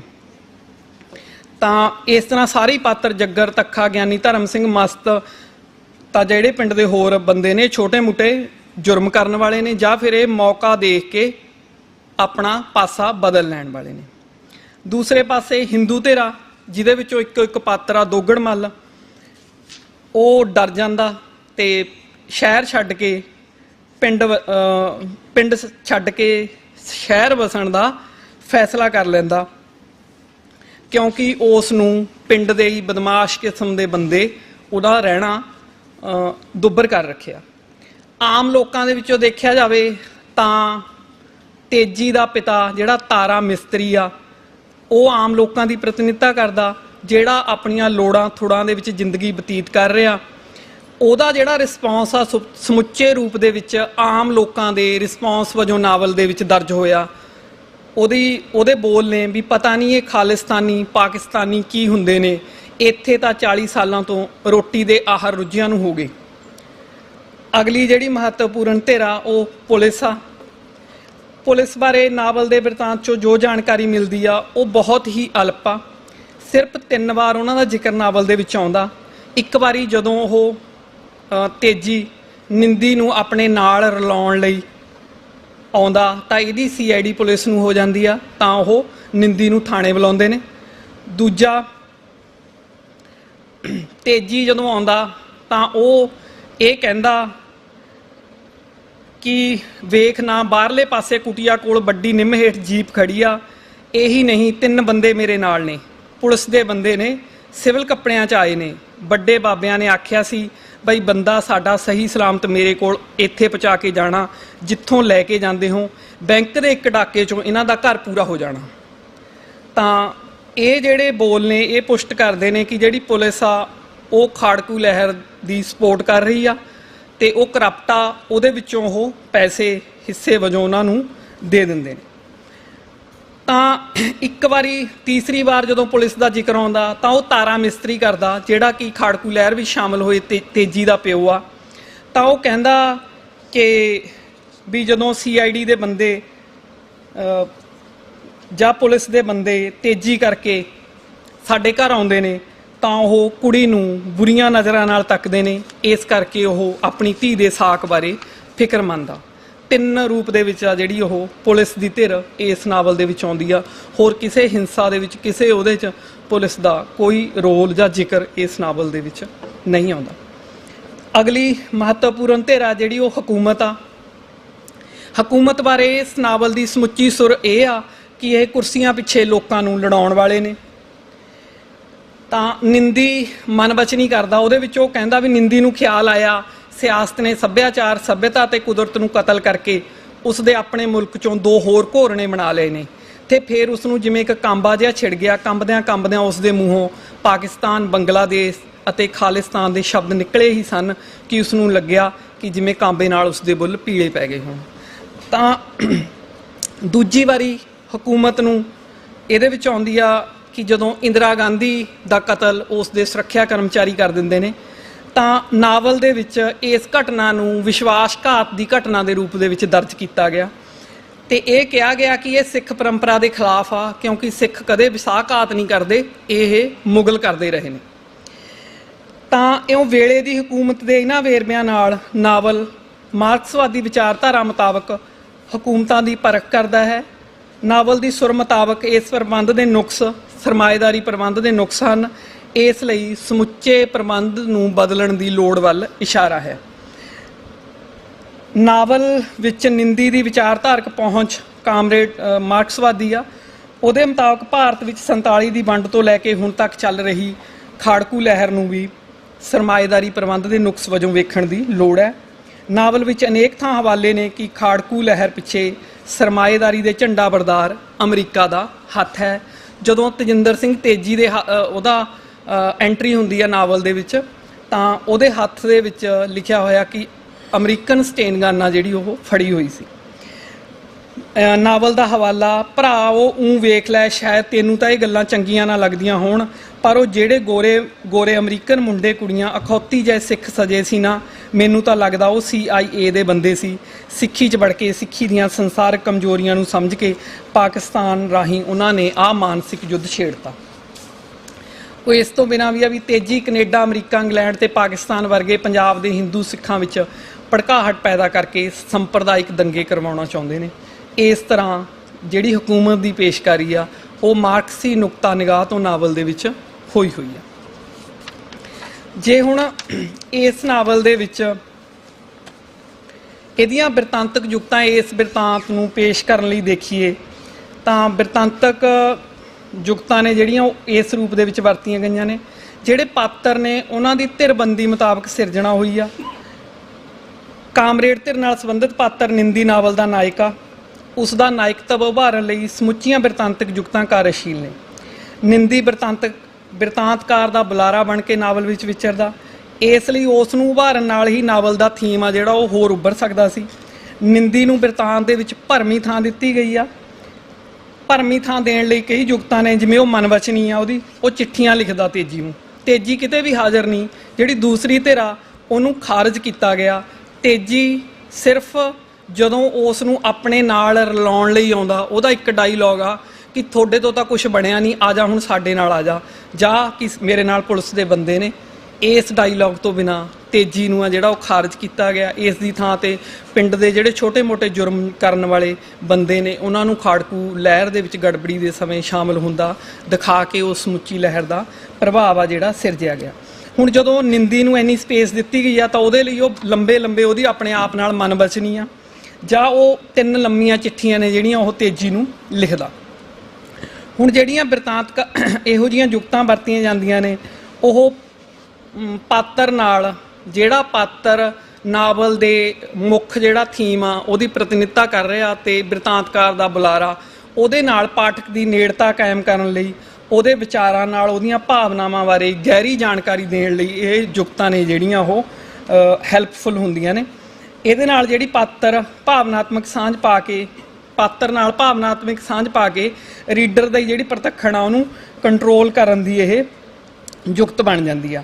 ਜਿਵੇਂ ਇਹਦੇ ਵਿੱਚ ਇਹ ਵੀ ਆ ਵੀ ਕਈ ਕਮਜ਼ੋਰੀਆਂ ਵੀ ਉਹਦੀਆਂ ਸਿਰਜੀਆਂ ਗਈਆਂ ਨੇ। ਜਿਵੇਂ ਨਿੰਦੀ ਆ, ਉਹ ਤੇਜੀ ਦੀ ਭੈਣ ਬਾਰੇ ਇਸ ਤਰ੍ਹਾਂ ਦੇ ਪਿਆਰ ਦੇ ਉਹਦੇ ਭਾਵ ਪੈਦਾ ਹੁੰਦੇ ਨੇ, ਤਾਂ ਪਰ ਜਦੋਂ ਉਹ ਤਾਰੇ ਨੂੰ ਦੇਖਦਾ, ਉਹਦੀ ਫਿਕਰ ਨੂੰ ਦੇਖਦਾ, ਤਾਂ ਉਹ ਦੇਖਦਾ ਇਹ ਤੇਜੀ ਮੇਰਾ ਦੋਸਤ ਆ, ਤਾਂ ਉਹਨੂੰ ਆਪਣੀ ਭੈਣ ਦੇ ਰੂਪ ਦੇ ਵਿੱਚ ਕਬੂਲ ਕਰ ਲੈਂਦਾ ਤੇ ਉਹਦਾ ਰਿਸ਼ਤਾ ਜਿਹੜਾ ਉਹ ਕਰਵਾਉਂਦਾ। ਹੁਣ ਇਸ ਤਰ੍ਹਾਂ ਦੀਆਂ ਛੋਟੀਆਂ-ਮੋਟੀਆਂ ਇਨਸਾਨੀ ਕਮਜ਼ੋਰੀਆਂ ਨੂੰ ਉਹ ਧੀ ਭੈਣ ਦੀ ਇੱਜ਼ਤ ਤੇ ਪਹਿਰਾ ਦੇਣ ਵਾਲੇ ਦੇ ਰੂਪ ਦੇ ਵਿੱਚ ਉਹਨਾਂ ਨੂੰ ਤਜ ਕੇ ਉਹ ਖੜਾ ਹੁੰਦਾ। ਇਸ ਤਰ੍ਹਾਂ ਦੀ ਜਿਹੜੀ ਨੇੜਤਾ, ਉਹ ਕਿਉਂਕਿ ਉਹ ਨਾਵਲ ਦੇ ਵਿੱਚ ਕਿਸੇ ਪਾਤਰ ਨੂੰ ਨਹੀਂ ਪਤਾ, ਇਹ ਸਿਰਫ ਪਾਠਕ ਨੂੰ ਪਤਾ ਉਹਦੀ ਮਨਵਚਨੀ ਰਾਹੀਂ। ਇਸ ਤਰ੍ਹਾਂ ਜਿਹੜਾ ਉਹ ਆ ਉਹ ਇੱਕ ਕੁਰਬਾਨੀ ਦੇਣ ਵਾਲਾ ਬੰਦਾ ਜਿਹੜਾ ਉਹ ਬਣ ਜਾਂਦਾ। ਇਸ ਤਰ੍ਹਾਂ ਦੀਆਂ ਯੁਕਤਾਂ ਨੇ ਜਿਹੜੀਆਂ ਉਹ ਇਸ ਤਰ੍ਹਾਂ ਕਾਰਗਰ ਹੁੰਦੀਆਂ ਨੇ।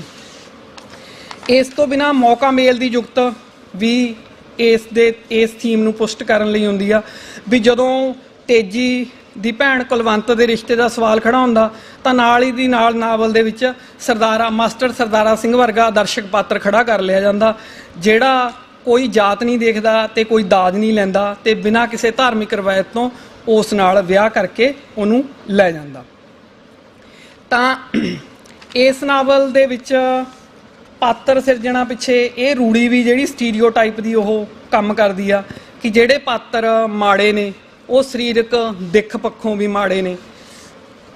ਤਾਂ ਜੇ ਮਾਸਟਰ ਧਰਮ ਸਿੰਘ ਮਸਤ ਦੀ ਸਿਰਜਣਾ ਇਸ ਰੂਪ 'ਚ ਹੋਈ ਆ ਕਿ ਉਹ ਬੇਟਵਾ ਸਰੀਰ ਪੱਖੋਂ ਕਰੂਪ ਆ। ਇਸ ਤੋਂ ਬਿਨਾਂ ਵਿਰੋਧੀ ਧਿਰ ਨੂੰ ਬਿਰਤਾਂਤ ਵਿੱਚੋਂ ਬਿਲਕੁਲ ਘੱਟ ਸਪੇਸ ਦੇਣੀ ਜਾਂ ਖਾਰਜੀ ਕਰ ਦੇਣਾ, ਇਹ ਇੱਕ ਜੁਗਤ ਬਣੀ ਆ। ਜਿਵੇਂ ਤੇਜੀ ਸਿਰਫ 3 ਵਾਰ ਬੋਲਦਾ, ਪਹਿਲੀ ਵਾਰ ਨਰਿੰਦਰ ਨੂੰ ਲੈ ਕੇ ਜਾਣ ਵੇਲੇ, ਦੂਜੀ 2 ਵਾਰ ਆਪਣੀਆਂ ਚਿੱਠੀਆਂ ਰਾਹੀਂ। ਠੀਕ ਆ, ਉਹ ਚਿੱਠੀਆਂ ਰਾਹੀਂ ਵੀ ਉਹ ਸਿਰਫ ਵੀ ਉਹਦੀ ਭੈਣ ਦਾ ਵਿਆਹ ਕੀਤਾ, ਉਹਨੂੰ ਸ਼ੂਸ਼ਕ ਦਿੱਤੀ ਆ, ਉਹਦਾ ਉਹ ਸ਼ੁਕਰਾਨਾ ਕਰਦਾ। ਇਸ ਤੋਂ ਬਿਨਾਂ ਲਹਿਰ ਬਾਰੇ ਜਾਂ ਹੋਰ ਕੋਈ ਵੀ ਗੱਲ ਉਹ ਨਹੀਂ ਕਰਦਾ। ਬਾਕੀ ਥਾਵਾਂ ਤੇ ਤੇਜੀ ਦੇ ਰੂਪ ਵਿੱਚ ਖਾੜਕੂ ਧਿਰ ਦਾ ਨਾਂ ਮੁਖੀ ਤੇ ਜ਼ਾਲਮ ਬਿੰਬ ਸਿਰਜਿਆ ਗਿਆ ਹੈ, ਜਿਹੜੇ ਨਿਰਦੋਸ਼ ਹਿੰਦੂਆਂ ਦਾ ਕਤਲ ਕਰਕੇ ਔ ਜਾਂਦੇ ਹਨ। ਇਸ ਤੋਂ ਬਿਨਾਂ ਇਸ ਨਾਵਲ ਦੀ ਜਿਹੜੀ ਭਾਸ਼ਾ ਉਹ ਵੀ ਉਹਦਾ ਸਮੁੱਚਾ ਪ੍ਰਬੰਧ ਆ ਉਹ ਇਸ ਤਰ੍ਹਾਂ ਦਾ ਪ੍ਰਭਾਵ ਸਿਰਜਣ ਲਈ ਕਾਰਜਸ਼ੀਲ ਆ। ਤੇਜੀ ਬਾਰੇ ਨਿੰਦੀ ਦੀ ਮਸ਼ਕਰੀ ਕਿ ਨਾ ਅਰਸ਼ੀ ਤੇ ਉਂਝ ਮੋਕਲਾ ਹੋਣ ਦੀ ਥਾਂ ਸੁੰਗੜਦਾ ਹੀ ਗਿਆ। ਅਰਸ਼ੀ ਤੇ ਮਸਤ ਨੂੰ ਸਿੰਗਲ ਕੌਮਿਆਂ ਦੇ ਵਿੱਚ ਲਿਖਣਾ, ਤੇਜੀ ਦੇ ਹੱਥ ਵਿੱਚ ਫੜੇ ਹਥਿਆਰ ਨੂੰ ਅਮਰੀਕਨ ਸਟੇਨ ਗਨ ਨੂੰ ਸਪੈਸ਼ਲ ਇਨਵਰਟਡ ਕੌਮਿਆਂ ਦੇ ਵਿੱਚ ਹਾਈਲਾਈਟ ਕਰਨਾ। ਇਸ ਤੋਂ ਬਿਨਾਂ ਜਿਹੜੀ ਇੱਕ ਹੋਰ ਖਾਸ ਗੱਲ ਆ ਇਸ ਨਾਵਲ ਦੇ ਵਿੱਚ, ਜਿਹੜੇ ਵੀ ਸਿੱਖੀ ਨਾਲ ਜੁੜੇ ਹੋਏ ਚਿੰਨ੍ਹ ਪ੍ਰਤੀਕ ਜਾਂ ਮਨਾਹੀਆਂ ਨੇ ਉਹਨਾਂ ਨੂੰ ਵੀ ਇਹਦੇ ਵਿੱਚ ਖਾਸ ਤੌਰ ਤੇ ਉਭਾਰਿਆ ਗਿਆ। ਜਿਵੇਂ ਕਿ ਗਿਆਨੀ ਧਰਮ ਸਿੰਘ ਮਸਤ ਸ਼ਰਾਬ ਵੀ ਲੈਂਦਾ, ਪੰਨਾ ਨੰਬਰ 117 ਤੇ ਆ। ਇਸ ਤੋਂ ਇਲਾਵਾ ਨਿੰਦੀ ਜਾਂਦਾ ਉੱਥੇ ਦੋਗੜਮੱਲ ਦੀ ਦੁਕਾਨ ਤੇ, ਤਾਂ ਉਹ ਤੰਬਾਕੂ ਖਾ ਰਿਹਾ ਹੁੰਦਾ, ਤਾਂ ਉਹ ਇੱਕਦਮ ਪੀ ਰਿਹਾ ਹੁੰਦਾ, ਤਾਂ ਉਹ ਆਪਣੀ ਸਿਗਰਟ ਆ ਜਿਹੜੀ ਸੁੱਟ ਦਿੰਦਾ। ਤਾਂ ਨਿੰਦੀ ਕਹਿੰਦਾ ਵੀ ਮੈਨੂੰ ਇਸ ਗੱਲ ਨਾਲ ਕੋਈ ਫਰਕ ਨਹੀਂ ਪੈਂਦਾ, ਵੀ ਤੂੰ ਆਪਣਾ ਖਾ, ਜਿਵੇਂ ਵੀ ਕਰ ਰਿਹਾ ਤੂੰ ਉਵੇਂ ਜਿਉਂ ਸਕਦਾ। ਵੈਸੇ ਮੈਂ ਨਸ਼ਿਆਂ ਨੂੰ ਮਾੜੇ ਮੰਨਦਾ, ਪਰ ਜੇ ਕੋਈ ਬੰਦਾ ਤੰਬਾਕੂ ਪੀ ਰਿਹਾ ਮੈਨੂੰ ਇਸ ਗੱਲ ਨਾਲ ਕੋਈ ਮਸਲਾ ਨਹੀਂ।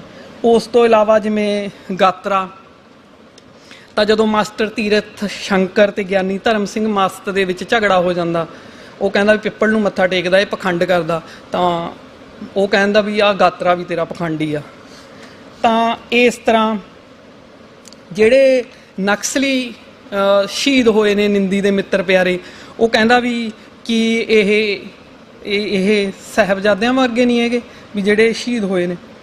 ਉਸ ਤੋਂ ਬਿਨਾਂ ਅਖੰਡ ਪਾਠ ਬਾਰੇ ਇਹਦੇ ਵਿੱਚ ਹਵਾਲਾ ਮਿਲਦਾ ਕਿ ਜਦੋਂ ਤੇਜੀ ਦੀ ਭੈਣ ਦਾ ਵਿਆਹ ਹੁੰਦਾ ਤਾਂ ਜਿਹੜਾ ਮਾਸਟਰ ਸਰਦਾਰਾ ਸਿੰਘ ਆ ਉਹ ਸਾਰੀ ਤਨਖਾਹ ਉਸ ਦੀ ਭੈਣ ਨੂੰ ਦੇਣੀ ਸ਼ੁਰੂ ਕਰ ਦਿੰਦਾ। ਤਾਂ ਉਹਦੀ ਮਾਂ ਝਗੜਾ ਕਰਦੀ ਆ, ਤਾਂ ਉਹ ਕਹਿੰਦਾ ਵੀ ਤੈਨੂੰ ਤਾਂ ਪਾਠੀ ਨੇ ਭਰਮਾ ਲਿਆ ਸੀ ਵੀ ਪਾਠ ਕਰਾ, ਤੂੰ ਤਾਂ ਆਪਣੇ ਪੈਸੇ ਇਸ ਤਰ੍ਹਾਂ ਹੀ ਉਜਾੜ ਦੇਣੇ ਸੀ, ਇਸ ਕਰਕੇ ਤੈਨੂੰ ਇਹਦੇ ਬਾਰੇ ਬਹੁਤੀ ਫਿਕਰ ਕਰਨ ਦੀ ਲੋੜ ਨਹੀਂ। ਜਿਹੜੇ ਇਸ ਤਰ੍ਹਾਂ ਦੇ ਹਵਾਲੇ ਨੇ, ਇਹਨਾਂ ਨੂੰ ਵੀ ਤੁਸੀਂ ਇੱਕ ਖਾਸ ਤਰ੍ਹਾਂ ਦੀ ਜਿਹੜੀ ਉਹਦੀ ਪੇਸ਼ਕਾਰੀ ਦੀ ਸਿਆਸਤ ਵਜੋਂ ਦੇਖ ਸਕਦੇ ਹੋ। ਤਾਂ ਇਸ ਨਾਵਲ ਵਿੱਚ ਜਿਹੜਾ ਵੀ ਬਿਰਤਾਂਤਕ ਪ੍ਰਵਚਨ ਸਿਰਜਿਆ ਗਿਆ, ਉਹ ਜਿਹੜੀ ਨਾਵਲਕਾਰ ਦੀ ਉਹਦੀ ਵਿਚਾਰਧਾਰਕ ਪ੍ਰਤੀਬੱਧਤਾ ਨੂੰ ਪੁਸ਼ਟ ਕਰਦਾ। ਬਿਰਤਾਂਤਕਾਰ ਹਰ ਇੱਕ ਜੁਗਤ ਨਾਲ, ਬਿਰਤਾਂਤਕ ਗੈਰ ਬਿਰਤਾਂਤਕ ਨਾਲ ਪਾਠਕ ਦੀ ਦ੍ਰਿਸ਼ਟੀ ਨੂੰ ਕਾਬੂ ਕਰਨ ਦੀ ਕੋਸ਼ਿਸ਼ ਕਰਦਾ ਹੈ। ਵੱਖਰੀਆਂ ਵੱਖਰੀਆਂ ਧਿਰਾਂ ਨਾਲ ਸੰਬੰਧਿਤ ਪਾਤਰਾਂ ਦੀ ਚੋਣ ਪੇਸ਼ਕਾਰੀ ਇਸ ਨੁਕਤੇ ਤੋਂ ਵੇਖੀ ਗਈ ਆ। ਇਸ ਨਾਵਲ ਦੇ ਵਿੱਚੋਂ ਜਿਹੜੀ ਜਾਣਕਾਰੀ ਮਿਲਦੀ ਆ ਉਹ ਸਰਕਾਰੀ ਮਾਧਿਅਮਾਂ ਰਾਹੀਂ ਪ੍ਰਚਾਰੀ ਪ੍ਰਸਾਰੀ ਜਾ ਰਹੀ ਜਾਣਕਾਰੀ ਨਾਲ ਮਿਲਦੀ ਜੁਲਦੀ ਆ, ਕਿਉਂਕਿ ਇਸ ਨਾਵਲ ਦੇ ਬਿਰਤਾਂਤ ਵਿੱਚ ਖਾੜਕੂ ਧਿਰ ਵਿੱਚ ਸ਼ਾਮਲ ਧਿਰ ਦੇ ਪੱਖ ਨੂੰ ਤਾਂ ਖਾਰਜੀ ਕਰ ਦਿੱਤਾ ਗਿਆ ਹੈ। ਇਹ ਮਸਲਾ ਲੇਖਕ ਦੀ ਪੇਤਲੀ ਸਮਝ ਦਾ ਵੀ ਹੋ ਸਕਦਾ ਹੈ ਤੇ ਸਪਸ਼ਟ ਵਿਚਾਰਧਾਰਕ ਚੋਣ ਦਾ ਵੀ ਹੋ ਸਕਦਾ ਹੈ। ਇਸ ਕਰਕੇ ਇਸ ਨਾਵਲ ਦੇ ਵਿੱਚ ਜਿਹੜੀ ਖਾੜਕੂ ਧਿਰਾਂ ਦੀ ਪੇਸ਼ਕਾਰੀ ਦੀ ਸਿਆਸਤ ਆਪਾਂ ਨੂੰ ਸਪਸ਼ਟ ਰੂਪ ਦੇ ਵਿੱਚ ਨਜ਼ਰ ਆਉਂਦੀ ਆ। ਧੰਨਵਾਦ। ਬਹੁਤ ਹੀ ਸਤਿਕਾਰਯੋਗ professor Gurmukh Singh, doctor Sikandar Singh, doctor Hardev Singh ਤੇ ਸਮੂਹ ਹਾਜ਼ਰੀਨ, ਫਤਿਹ ਪ੍ਰਵਾਨ ਕਰਨਾ ਜੀ। ਵਾਹਿਗੁਰੂ ਜੀ ਕਾ ਖਾਲਸਾ, ਵਾਹਿਗੁਰੂ ਜੀ ਕੀ ਫਤਿਹ। ਮੇਰੇ ਪੇਪਰ ਦਾ ਵਿਸ਼ਾ ਹੈ ਜੀ ਸਰਦਾਰ ਨਾਰਾਇਣ ਸਿੰਘ ਦੁਆਰਾ ਰਚਿਤ ਪੁਸਤਕ ਕਿਉਂ ਕੀਤੋ ਵਿਸਾਹੋ ਦਾ ਇੱਕ ਅਧਿਐਨ। ਇਹ ਜਿਹੜੀ ਇਹ ਜਿਹੜੀ ਕਿਤਾਬ ਆ ਇਹ ਸਿੰਘ ਬ੍ਰਦਰ ਵੱਲੋਂ ਜਿਹੜੀ 1986 ਦੇ ਵਿੱਚ ਪਹਿਲੀ ਵਾਰ ਛਪੀ ਹੈ, ਇਸ ਕਰਕੇ ਹੀ ਇਸ ਪੁਸਤਕ ਨੂੰ ਆਧਾਰ ਬਣਾਉਣ ਦੀ ਮੈਂ ਕੋਸ਼ਿਸ਼ ਕੀਤੀ ਆ। ਇਹ ਕਿਤਾਬ ਕੁੱਲ 4 ਭਾਗਾਂ ਦੇ ਵਿੱਚ ਵੰਡੀ ਹੈ, ਜਿਹਦੇ ਵਿੱਚ ਜੂਨ 84 ਤੇ ਨਵੰਬਰ 84 2 ਪੂਰੇ ਕੰਪਲੀਟ ਚੈਪਟਰ ਇਹਦੇ 'ਚ ਲੱਗੇ ਨੇ। ਸਰਦਾਰ ਨਾਰਾਇਣ ਸਿੰਘ ਇਸ ਗੱਲ ਤੇ ਬਹੁਤ ਜ਼ੋਰ ਦਿੰਦੇ ਨੇ ਕਿ ਜਦੋਂ ਵੀ ਕੋਈ ਚੀਜ਼ ਨੂੰ ਸਮਝਣਾ ਪਰਖਣਾ ਤਾਂ ਉਹਦੇ ਪਿਛੋਕੜ ਨੂੰ ਦੇਖਣਾ ਬਹੁਤ ਜ਼ਰੂਰੀ ਆ। ਸਰਦਾਰ ਨਾਰਾਇਣ ਸਿੰਘ ਨੇ ਜੂਨ 84 ਦਾ ਪਿਛੋਕੜ ਬਹੁਤ ਕਮਾਲ ਨਾਲ ਤੇ ਗੰਭੀਰਤਾ ਨਾਲ ਵਿਚਾਰਿਆ। ਸਰਦਾਰ ਨਾਰਾਇਣ ਸਿੰਘ ਕਹਿੰਦੇ ਕਿ ਬੇਸ਼ੱਕ ਅਸੀਂ ਹਿੰਦੁਸਤਾਨ ਦੀ ਆਬਾਦੀ ਦੇ ਵਿੱਚ 1.8 ਹਾਂ, ਪਰ ਅਸੀਂ ਕੁਰਬਾਨੀਆਂ ਦੀ ਕਤਾਰ ਦੇ ਵਿੱਚ ਮੂਹਰਲੀ ਕਤਾਰ ਵਿੱਚ ਖੜੇ ਆ। ਜੇ ਸਾਡੇ ਉਹਨਾਂ ਨੇ ਅੰਕੜੇ ਦਿੱਤੇ ਨੇ ਕਿ ਜੇ ਸਾਡੀਆਂ ਦੇਸ਼ ਦੇ ਲਈ ਕੁਰਬਾਨੀਆਂ ਹੋਈਆਂ ਨੇ 121 ਤਾਂ ਉਹਦੇ 'ਚੋਂ 93 ਸਿੱਖ ਨੇ।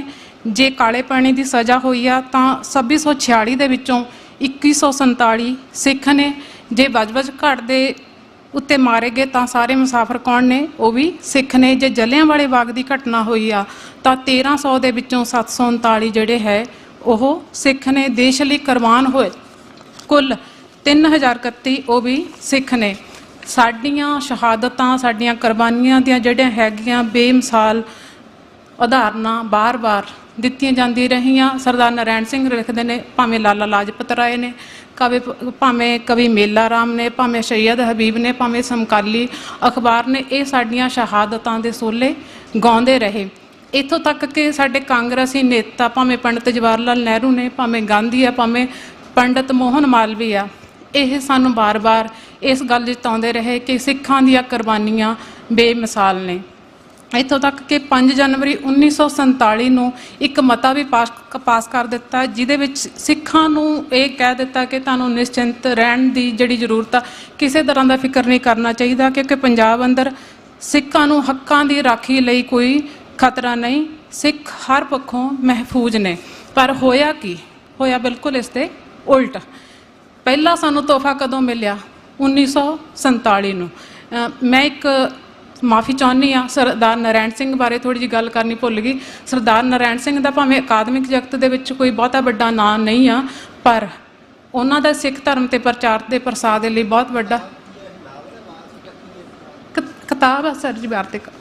ਹਾਂਜੀ, ਤੇ ਇਹਨਾਂ ਨੇ ਲਗਭਗ 14 ਤੇ 15 ਕਿਤਾਬਾਂ ਲਿਖੀਆਂ ਨੇ, ਜਿਵੇਂ ਨਾਨਕ ਨਿਰਮਲ ਪੰਥ ਚਲਾਇਆ, ਕਿਉਂਕਿ ਤੋਬੇ ਸਾਹੋ, ਅਕਾਲੀ ਮੋਰਚੇ ਤੇ ਝੱਬਰ ਜਥੇਦਾਰ ਕਰਤਾਰ ਸਿੰਘ ਝੱਬਰ, 207 ਇਹਨਾਂ ਨੇ ਲਗਭਗ ਟਰੈਕਟ ਲਿਖੇ ਨੇ। ਗੁਰੂ ਨਾਨਕ ਦੇਵ ਮਿਸ਼ਨ ਪਟਿਆਲਾ ਸ਼ੁਰੂ ਕੀਤਾ, ਗੁਰਮਤਿ ਕਾਲਜ ਪਟਿਆਲਾ, ਮੈਂ ਤੇ ਡਾਕਟਰ ਹਰਦੇਵ ਸਿੰਘ ਉੱਥੋਂ ਦੇ ਵਿਦਿਆਰਥੀ ਹਾਂ, ਇਹਨਾਂ ਨੇ ਲੰਬਾ ਸਮਾਂ ਉੱਥੇ ਵੀ ਸੇਵਾ ਕੀਤੀ ਆ।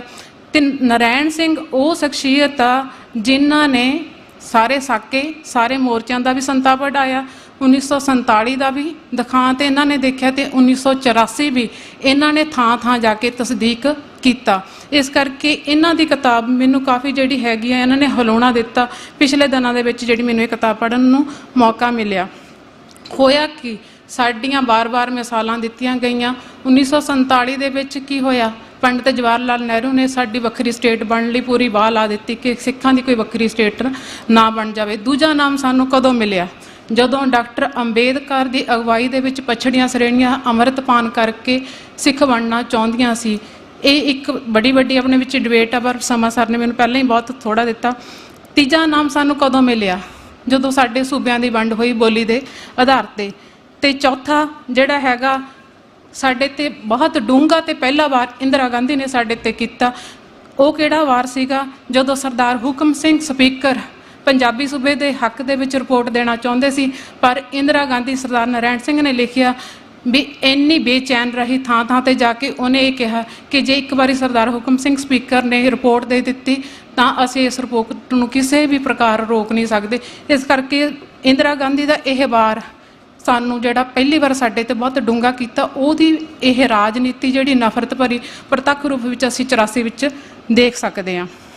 ਇਸ ਤੋਂ ਇਲਾਵਾ ਦਲ ਖਾਲਸਾ ਨੂੰ ਖਿਲਾਫ ਕਾਨੂੰਨ ਕਰਾਰ ਦੇਣਾ, ਪਾਕਿਸਤਾਨੀ ਏਜੰਟਾਂ ਨੂੰ ਸਿੱਧੇ ਰੂਪ ਵਿੱਚ ਲਿਆ ਕੇ ਸਿੱਖ ਕੌਮ ਦਾ ਅਕਸ ਵਿਗਾੜਨਾ, ਆਰੀਆ ਸਮਾਜੀ ਦੀਆਂ ਸਿੱਖ ਵਿਰੋਧੀ ਨੀਤੀਆਂ, ਨਿਰੰਕਾਰੀ ਲਹਿਰ ਦਾ ਜਿਹੜਾ ਹੈਗਾ ਪਿੱਠ ਪੂਰਨਾ, ਇੱਥੋਂ ਤੱਕ ਕਿ 29 ਜੂਨ 1981 ਨੂੰ ਇੱਕ ਨਾਅਰਾ ਲਾਇਆ ਗਿਆ ਜਿਹਦੇ ਤੇ ਕੱਛ, ਕੰਘਾ ਤੇ ਕਿਰਪਾਨ ਸਭ ਕੋ ਭੇਜੋ, ਪਾਕਿਸਤਾਨ ਦੇ ਰਾਹੀਂ ਸਾਨੂੰ ਸਿੱਧੀ ਚੇਤਾਵਨੀ ਦਿੱਤੀ ਗਈ।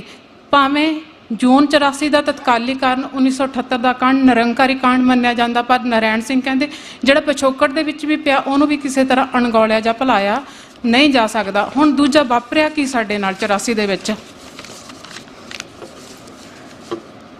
ਸਰਦਾਰ ਨਰੈਣ ਸਿੰਘ ਲਿਖਦੇ ਨੇ ਕਿ ਅਸੀਂ ਉਹ ਕੌਮ ਆ ਜਿਹੜਾ ਵੇਖ ਕੇ ਅਣਡਿੱਠ ਕਰਨ ਵਾਲੇ ਆ। ਅਸੀਂ ਰੋਜ਼ ਅਰਦਾਸ ਦੇ ਵਿੱਚ ਪੜ੍ਹਦੇ ਹਾਂ, ਅਸੀਂ ਇੱਕ ਰੱਬ ਨੂੰ ਮੰਨਣ ਵਾਲੇ ਆ, ਅਸੀਂ ਸਾਂਝੀ ਵਾਲਤ ਦਾ ਸੁਨੇਹਾ ਦੇਣ ਵਾਲੇ ਆ, ਅਸੀਂ ਪਰਉਪਕਾਰੀ ਸੁਭਾਅ ਦੇ ਮਾਲਕ ਆ, ਅਸੀਂ ਮਿਹਨਤੀ ਸੁਭਾਅ ਦੇ ਮਾਲਕ ਆ। ਪਰ ਸਾਨੂੰ ਮਜਬੂਰ ਕੀਤਾ ਗਿਆ। ਸਾਡਾ ਕੋਈ ਨਾ ਚਾਅ ਸੀ, ਨਾ ਹੀ ਸਾਡਾ ਕੋਈ ਮਨੋਰਥ ਸੀ ਕਿ ਅਸੀਂ ਇੱਕ ਵੱਖਰੀ ਕੌਮ ਦਾ ਜੇ ਨਾਅਰਾ ਲਾਇਆ ਤਾਂ ਸਾਨੂੰ ਮਜਬੂਰ ਕੀਤਾ ਗਿਆ। ਪਰ ਇਸ ਨਾਅਰੇ ਬਦਲੇ ਸਾਨੂੰ ਦਿੱਤਾ ਕੀ ਗਿਆ?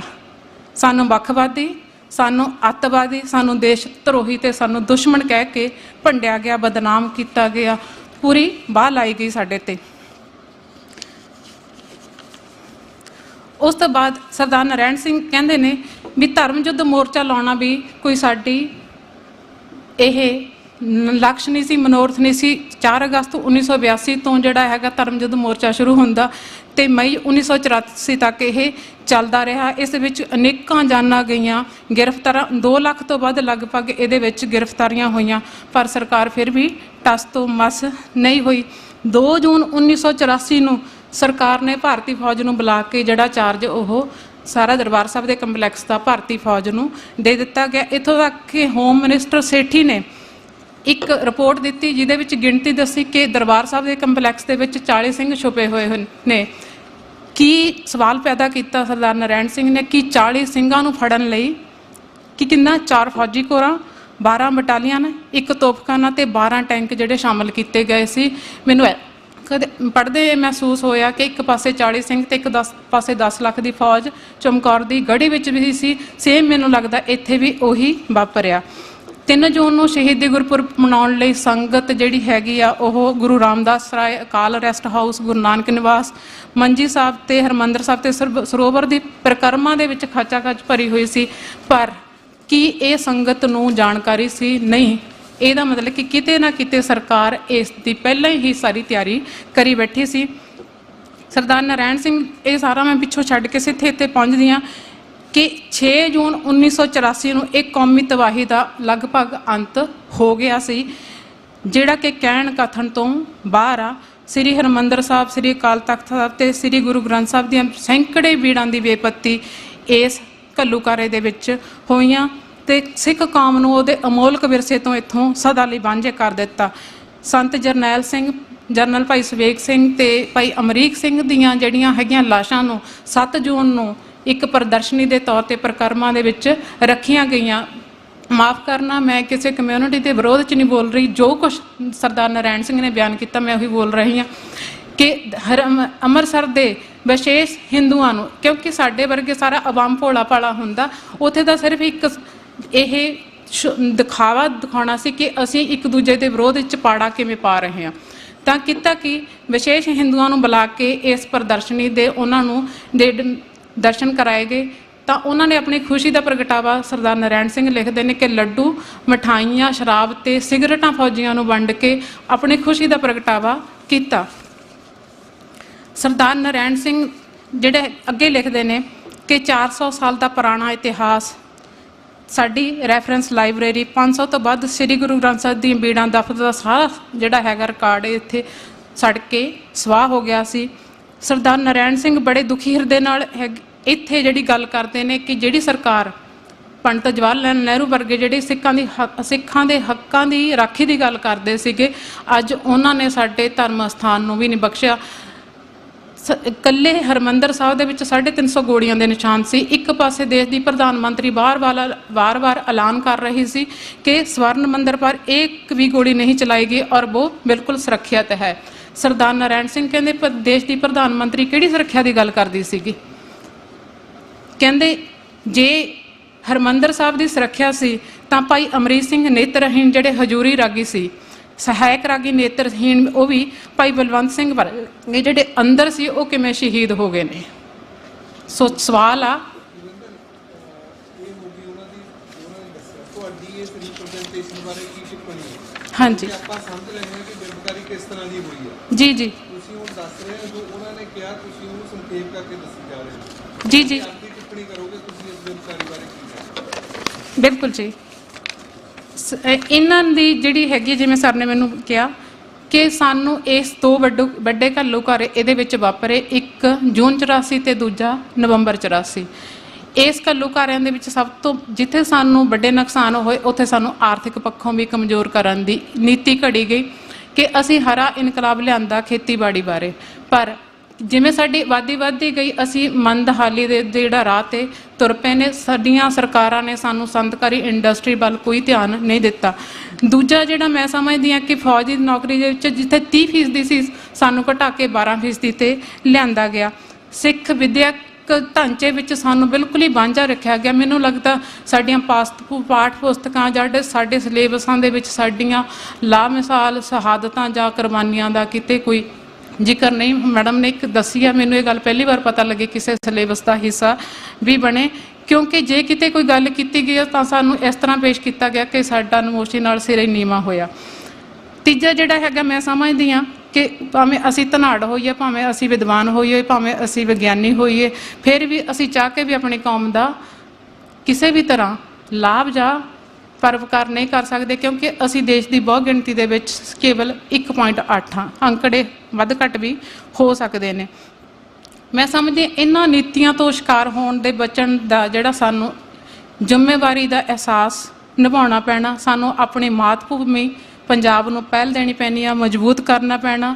ਸਾਨੂੰ ਗਰੀਬ ਬੱਚਿਆਂ ਦੀ ਉੱਨਤੀ ਦੇ ਲਈ ਉਹਨਾਂ ਦੀ ਸਹਾਇਤਾ ਕਰਨੀ ਪੈਣੀ ਆ। ਸ੍ਰੀ ਗੁਰੂ ਗ੍ਰੰਥ ਸਾਹਿਬ ਦੀ ਸਿੱਖਿਆ, ਸਿੱਖ ਇਤਿਹਾਸ ਤੇ ਇਹ ਸਾਡੇ ਸਿੱਖ ਪਰੰਪਰਾ ਨੂੰ ਇਸ ਤਰ੍ਹਾਂ ਪੇਸ਼ ਕਰਨਾ ਪੈਣਾ ਕਿ ਸਾਡੀ ਸਹੀ ਤਸਵੀਰ ਕਿਤੇ ਨਾ ਕਿਤੇ ਪੇਸ਼ ਹੋ ਸਕੇ, ਭਾਵੇਂ ਉਹ ਪਾਠ ਪੁਸਤਕਾਂ ਦੇ ਰੂਪ ਵਿੱਚ, ਭਾਵੇਂ ਛੋਟੇ ਛੋਟੇ ਟਰੈਕਟ ਦੇ ਰੂਪ ਦੇ ਵਿੱਚ। ਸਰਦਾਰ ਨਰਾਇਣ ਸਿੰਘ ਦੀ ਹੀ ਗੱਲ ਸੁਣਾ ਦਿੰਦੀ ਹਾਂ। ਉਹਨਾਂ ਨੇ ਇੱਕ ਕੌਮ ਨੂੰ ਬੜੇ ਦੁਖੀ ਹਿਰਦੇ ਨਾਲ ਤਰਲਾ ਕੀਤਾ ਕਿ ਇੰਨਾ ਕੁਛ ਵਾਪਰਨ ਦੇ ਬਾਵਜੂਦ ਵੀ ਜੇ ਅਸੀਂ ਆਪਣਾ ਚੰਗਾ ਮਾੜਾ ਨਾ ਵਿਚਾਰਿਆ, ਜੇ ਅਸੀਂ ਸਿਰਫ ਮਿਨਿਸਟਰੀਆਂ, ਜਥੇਦਾਰੀਆਂ, ਚੌਧਰਾਂ ਤੱਕ ਹੀ ਸੀਮਤ ਰਹੇ, ਜੇ ਸਾਡਾ ਮਨੋਰਥ ਕੁਰਸੀਆਂ ਹੀ ਰਹੇ, ਤਾਂ ਲੱਖ ਲਾਹਨਤ ਸਾਡੇ ਤੋਂ ਗਿਆ ਗੁਜ਼ਰਾ ਕਹਿੰਦੇ ਮਨੁੱਖ ਨਹੀਂ ਹੋ ਸਕਦਾ। ਭੁੱਲਾਂ ਚੁੱਕਾਂ ਦੀ ਖਿਮਾ। ਡਾਕਟਰ ਸਿਕੰਦਰ ਸਿੰਘ ਤੇ ਪੂਰੇ ਵਿਭਾਗ ਨੂੰ ਮੈਂ ਵਧਾਈ ਦਿੰਦੀ ਹਾਂ ਕਿ ਜੂਨ 84 ਦੇ ਦਿਨਾਂ ਦੇ ਵਿੱਚ ਇਹ ਜਿਹੜਾ ਸੈਮੀਨਾਰ ਲਿਖਿਆ ਗਿਆ, ਅਸੀਂ ਸ਼ਹਾਦਤ ਨੂੰ ਸਮਰਪਿਤ ਇੱਕ ਵੱਖਰੀ ਸ਼ਰਧਾਂਜਲੀ ਦਿੱਤੀ ਆ। ਮੈਂ ਇਹਨਾਂ ਨੂੰ ਬੇਨਤੀ ਕਰਾਂਗੀ ਕਿ ਨਵੰਬਰ 84 ਵੀ ਇਹਨਾਂ ਵੱਲੋਂ ਲਿਖਿਆ ਜਾਵੇ, ਜਾਂ ਸਾਡੇ ਵਿਭਾਗ ਵੱਲੋਂ ਡਾਕਟਰ ਹਰਦੇਵ ਸਿੰਘ ਬੈਠੇ ਨੇ, ਉਹ ਵੀ ਆਪਣੇ ਆਪ ਦੇ ਵਿੱਚ ਇੱਕ ਵੱਡਾ 2 ਘੱਲੂਘਾਰੇ 6 ਮਹੀਨਿਆਂ ਦੇ ਵਿੱਚ ਵਾਪਰੇ ਨੇ। ਤੇ ਦੂਜੀ ਖੁਸ਼ੀ ਦੀ ਗੱਲ ਹੈ ਕਿ ਇਹਦੇ ਵਿੱਚ ਅਸੀਂ ਬੀਬੀਆਂ ਦੀ ਸ਼ਮੂਲੀਅਤ ਜ਼ਿਆਦਾ। ਵਾਹਿਗੁਰੂ ਜੀ ਕਾ ਖਾਲਸਾ, ਵਾਹਿਗੁਰੂ ਜੀ ਕੀ ਫਤਿਹ। ਸਭ ਤੋਂ ਪਹਿਲਾਂ ਤਾਂ ਆਪਾਂ ਗੁਰੂ ਬਖਸ਼ੀ ਫਤਿਹ ਦੀ ਸਾਂਝ ਪਾਈਏ ਜੀ। ਵਾਹਿਗੁਰੂ ਜੀ ਕਾ ਖਾਲਸਾ, ਵਾਹਿਗੁਰੂ ਜੀ ਕੀ ਫਤਿਹ। ਪ੍ਰਧਾਨਗੀ ਕਰ ਰਹੇ ਪ੍ਰੋਫੈਸਰ ਗੁਰਮੁਖ ਸਿੰਘ ਜੀ ਤੇ ਮੇਰੇ ਹੋਰ ਸੀਨੀਅਰ ਪ੍ਰੋਫੈਸਰ ਸਾਹਿਬਾਨਾਂ ਨੂੰ ਮੇਰਾ ਨਮਨ। ਤੇ ਅੱਜ ਦਾ ਜਿਹੜਾ ਮੇਰਾ ਵਿਸ਼ਾ ਆ ਉਹ ਹੈਗਾ ਡਾਕਟਰ ਹਰਭਜਨ ਸਿੰਘ ਦੀ ਕਾਵਿ ਪੁਸਤਕ 1984 ਤੀਜੇ ਘੱਲੂਘਾਰੇ ਦੇ ਵਿਭਿੰਨ ਪਸਾਰ। ਇਹ ਮੈਂ ਇਹਦਾ ਟਾਈਟਲ ਰੱਖਿਆ ਹੋਇਆ। ਮੈਂ ਇਹਦੀ ਕਿਤਾਬ ਬਾਰੇ ਥੋੜਾ ਜਿਹਾ ਤੁਹਾਨੂੰ ਦੱਸ ਦੇਵਾਂ ਭੂਮਿਕਾ ਵਜੋਂ ਕਿ ਅਮਰਜੀਤ ਚੰਦਨ ਨੇ ਇਹ ਕਿਤਾਬ ਨੂੰ ਸੰਪਾਦਨ ਕੀਤਾ। ਇਸ ਕਿਤਾਬ ਦੇ ਵਿੱਚ ਉਹਨਾਂ ਨੇ ਕੁਝ 48 ਨਜ਼ਮਾਂ ਉਹਨਾਂ ਦੀਆਂ ਤੇ ਕੁਝ 3 ਲੇਖ ਜਿਹੜੇ ਨੇ ਜੂਨ 84 ਨਾਲ ਜਾਂ ਤੀਜੇ ਘੱਲੂਘਾਰੇ ਨਾਲ ਸੰਬੰਧਿਤ ਨੇ, ਉਹਨਾਂ ਨੂੰ ਸ਼ਾਮਲ ਕੀਤਾ ਹੋਇਆ ਹੈ। ਤੇ ਇੱਕ ਪੱਖੋਂ ਤਾਂ ਇਹ ਕਿਤਾਬ ਇਹ ਅਹਿਮੀਅਤ ਰੱਖਦੀ ਆ ਕਿ ਸਾਡੇ ਕੋਲ ਨਾਵਲ, ਨਾਟਕ, ਕਹਾਣੀਆਂ ਦੇ ਵਿੱਚ ਤਾਂ ਇਸ ਸੰਬੰਧੀ ਵਿਸ਼ੇ ਸਾਨੂੰ ਮਿਲ ਜਾਂਦੇ ਨੇ, ਪਰੰਤੂ ਕਵਿਤਾ ਦੇ ਵਿੱਚ ਇੱਕ ਵੱਡੀ ਘਾਟ ਸੀਗੀ ਇੱਕ ਸੰਗ੍ਰਹਿ ਵਜੋਂ। ਹਾਲਾਂਕਿ ਮਹਿਬੂਬ ਸਾਹਿਬ ਦੀਆਂ ਕੁਝ ਰਚਨਾਵਾਂ ਜਾਂ ਰੰਧਾਵਾ ਸਾਹਿਬ ਦੀ ਹੁਣੀਆਂ ਦੀ ਰਚਨਾ, ਜਿਵੇਂ ਸਰ ਹੁਣਾਂ ਨੇ ਇੱਕ ਤੀਜਾ ਘੱਲੂਘਾਰਾ ਨਾਂ ਦੀ ਕਿਤਾਬ ਸੰਪਾਦਨ ਕੀਤੀ, ਉਹਦੇ ਵਿੱਚ ਇਹਨਾਂ ਨੇ ਕੁਝ ਨਜ਼ਮਾਂ ਨੂੰ ਐਡ ਵੀ ਕੀਤਾ, ਤਾਂ ਇਹ ਇੱਕ ਖੱਪੇ ਨੂੰ ਪੂਰਾ ਕਰਦੀ ਆ। ਇਹ ਖਾੜਕੂ ਲਹਿਰ ਨਾਲ ਕਿੰਨਾ ਕੁ ਨਿਆਂ ਕਰਦੀ ਆ, ਨਹੀਂ ਕਰਦੀ ਹੈ, ਇਸ ਸੰਬੰਧੀ ਅੱਗੇ ਆਪਾਂ ਜਾ ਕੇ ਵਿਚਾਰ ਕਰਾਂਗੇ। ਸਭ ਤੋਂ ਪਹਿਲਾਂ ਵੀ ਜਿਵੇਂ ਡਾਕਟਰ ਸਿਕੰਦਰ ਸਰ ਹੁਣਾਂ ਤੋਂ ਹੀ ਗੱਲ ਸ਼ੁਰੂ ਹੋਈ ਸੀ ਕਿ ਵੀ ਲਿਟਰੇਚਰ ਜਿਹੜਾ ਆ ਉਹ 'ਚ ਪੱਖਪਾਤ ਆ ਜਾਂਦਾ। ਮੈਡਮ ਹੁਣੀ ਵੀ ਗੱਲ ਕਰਕੇ ਗਏ ਆ, ਉਹਦੇ ਵਿੱਚ ਜਿਹੜਾ ਪੱਖਪਾਤ ਭਾਰੂ ਹੁੰਦਾ ਹੈ। ਇਹਦੀ ਇੱਕ ਅਹਿਮ ਖਾਸ ਜਿਹੜੀ ਲੱਛਣ ਕਹਿ ਲਓ ਕਿ ਇਹ ਜਿਹੜੀ ਪੁਸਤਕ ਆ ਇਹ ਕੁਛ ਥਾਈਂ ਜਿਹੜੀ ਆ ਉਹ ਆਪਣੀ ਵਿਲੱਖਣਤਾ ਇਸ ਗੱਲ 'ਤੇ ਰੱਖਦੀ ਆ ਕਿ ਇਹ ਪੱਖਪਾਤ ਨਹੀਂ ਰੱਖਦੀ, ਨਿਰਪੱਖ ਹੋ ਜਾਂਦੀ ਆ। ਉਹ ਕਿਵੇਂ ਹੁੰਦੀ ਆ ਕਿ ਅਸਲ ਵਿੱਚ ਜਿਹੜਾ ਲਿਟਰੇਚਰ ਆ ਨਾ, ਜਿਹਨੂੰ ਅਸੀਂ ਕਹਿੰਦੇ ਵੀ ਸਾਹਿਤ, ਜਿਹੜਾ ਸਾਰਿਆਂ ਦੇ ਹਿੱਤ ਵਿੱਚ ਭੁਗਤਣ ਵਾਲਾ, ਉਹ ਯੂਨੀਵਰਸਲ ਤਾਂ ਹੀ ਬਣ ਸਕਦਾ ਆ ਜੇ ਉਹ ਕਿਸੇ ਬਾਇਸ ਤੋਂ ਜਾਂ ਕਿਸੇ ਧੜੇਬੰਦੀ ਤੋਂ ਬਾਹਰ ਹੋ ਜਾਂਦਾ ਹੈ। ਤਾਂ ਇੱਥੇ ਇਹ ਵੇਖਦੇ ਹਾਂ ਆਪਾਂ ਕਿ ਇਹ ਕਿੰਨੇ ਕੁ ਇਸ ਗੱਲ ਤੇ ਜਿਹੜੇ ਨੇ ਉਹ ਭੁਗਤਦੇ ਨੇ। ਤਾਂ ਇਹ ਪੁਸਤਕ ਦਾ ਜਿਹੜਾ ਨਾ ਤਾਂ ਸੱਤਾ ਧਿਰ ਦਾ ਪੱਖ ਪੂਰਦੀ ਹੈ ਤੇ ਨਾ ਹੀ ਖਾੜਕੂ ਧਿਰ ਦਾ, ਤੇ ਉਹਨਾਂ ਦੀ ਇੱਕ ਨਜ਼ਮ ਹੈ ਤੇ ਇਹ ਕੀ ਕਹਿੰਦੇ ਨੇ ਕਿ ਇੱਕ ਨਾ ਹਰ ਕੇ ਬੰਦੇ ਕੋਏ, ਇੱਕ ਨਾ ਹਰ ਕੇ ਮੰਦਰ, ਦੋਹਾਂ ਦੇ ਵਿੱਚ ਕੋਈ ਨਾ ਐਸਾ ਜਿਸ ਨੂੰ ਆਪਣਾ ਕਹੀਏ। ਇੱਥੇ ਦੋਵਾਂ ਧਿਰਾਂ ਨੂੰ ਇਹਨਾਂ ਨੇ ਰੱਦ ਕਰ ਦਿੱਤਾ ਤੇ ਰੱਦ ਕਰਕੇ ਜਿਹੜਾ ਆ ਇੱਕ ਮਾਨਵੀ ਜਿਹੜਾ ਪੱਖ ਆ ਉਹਨੂੰ ਫੜਨ ਦਾ ਜਿਹੜਾ ਯਤਨ ਕਰਦੇ ਆ।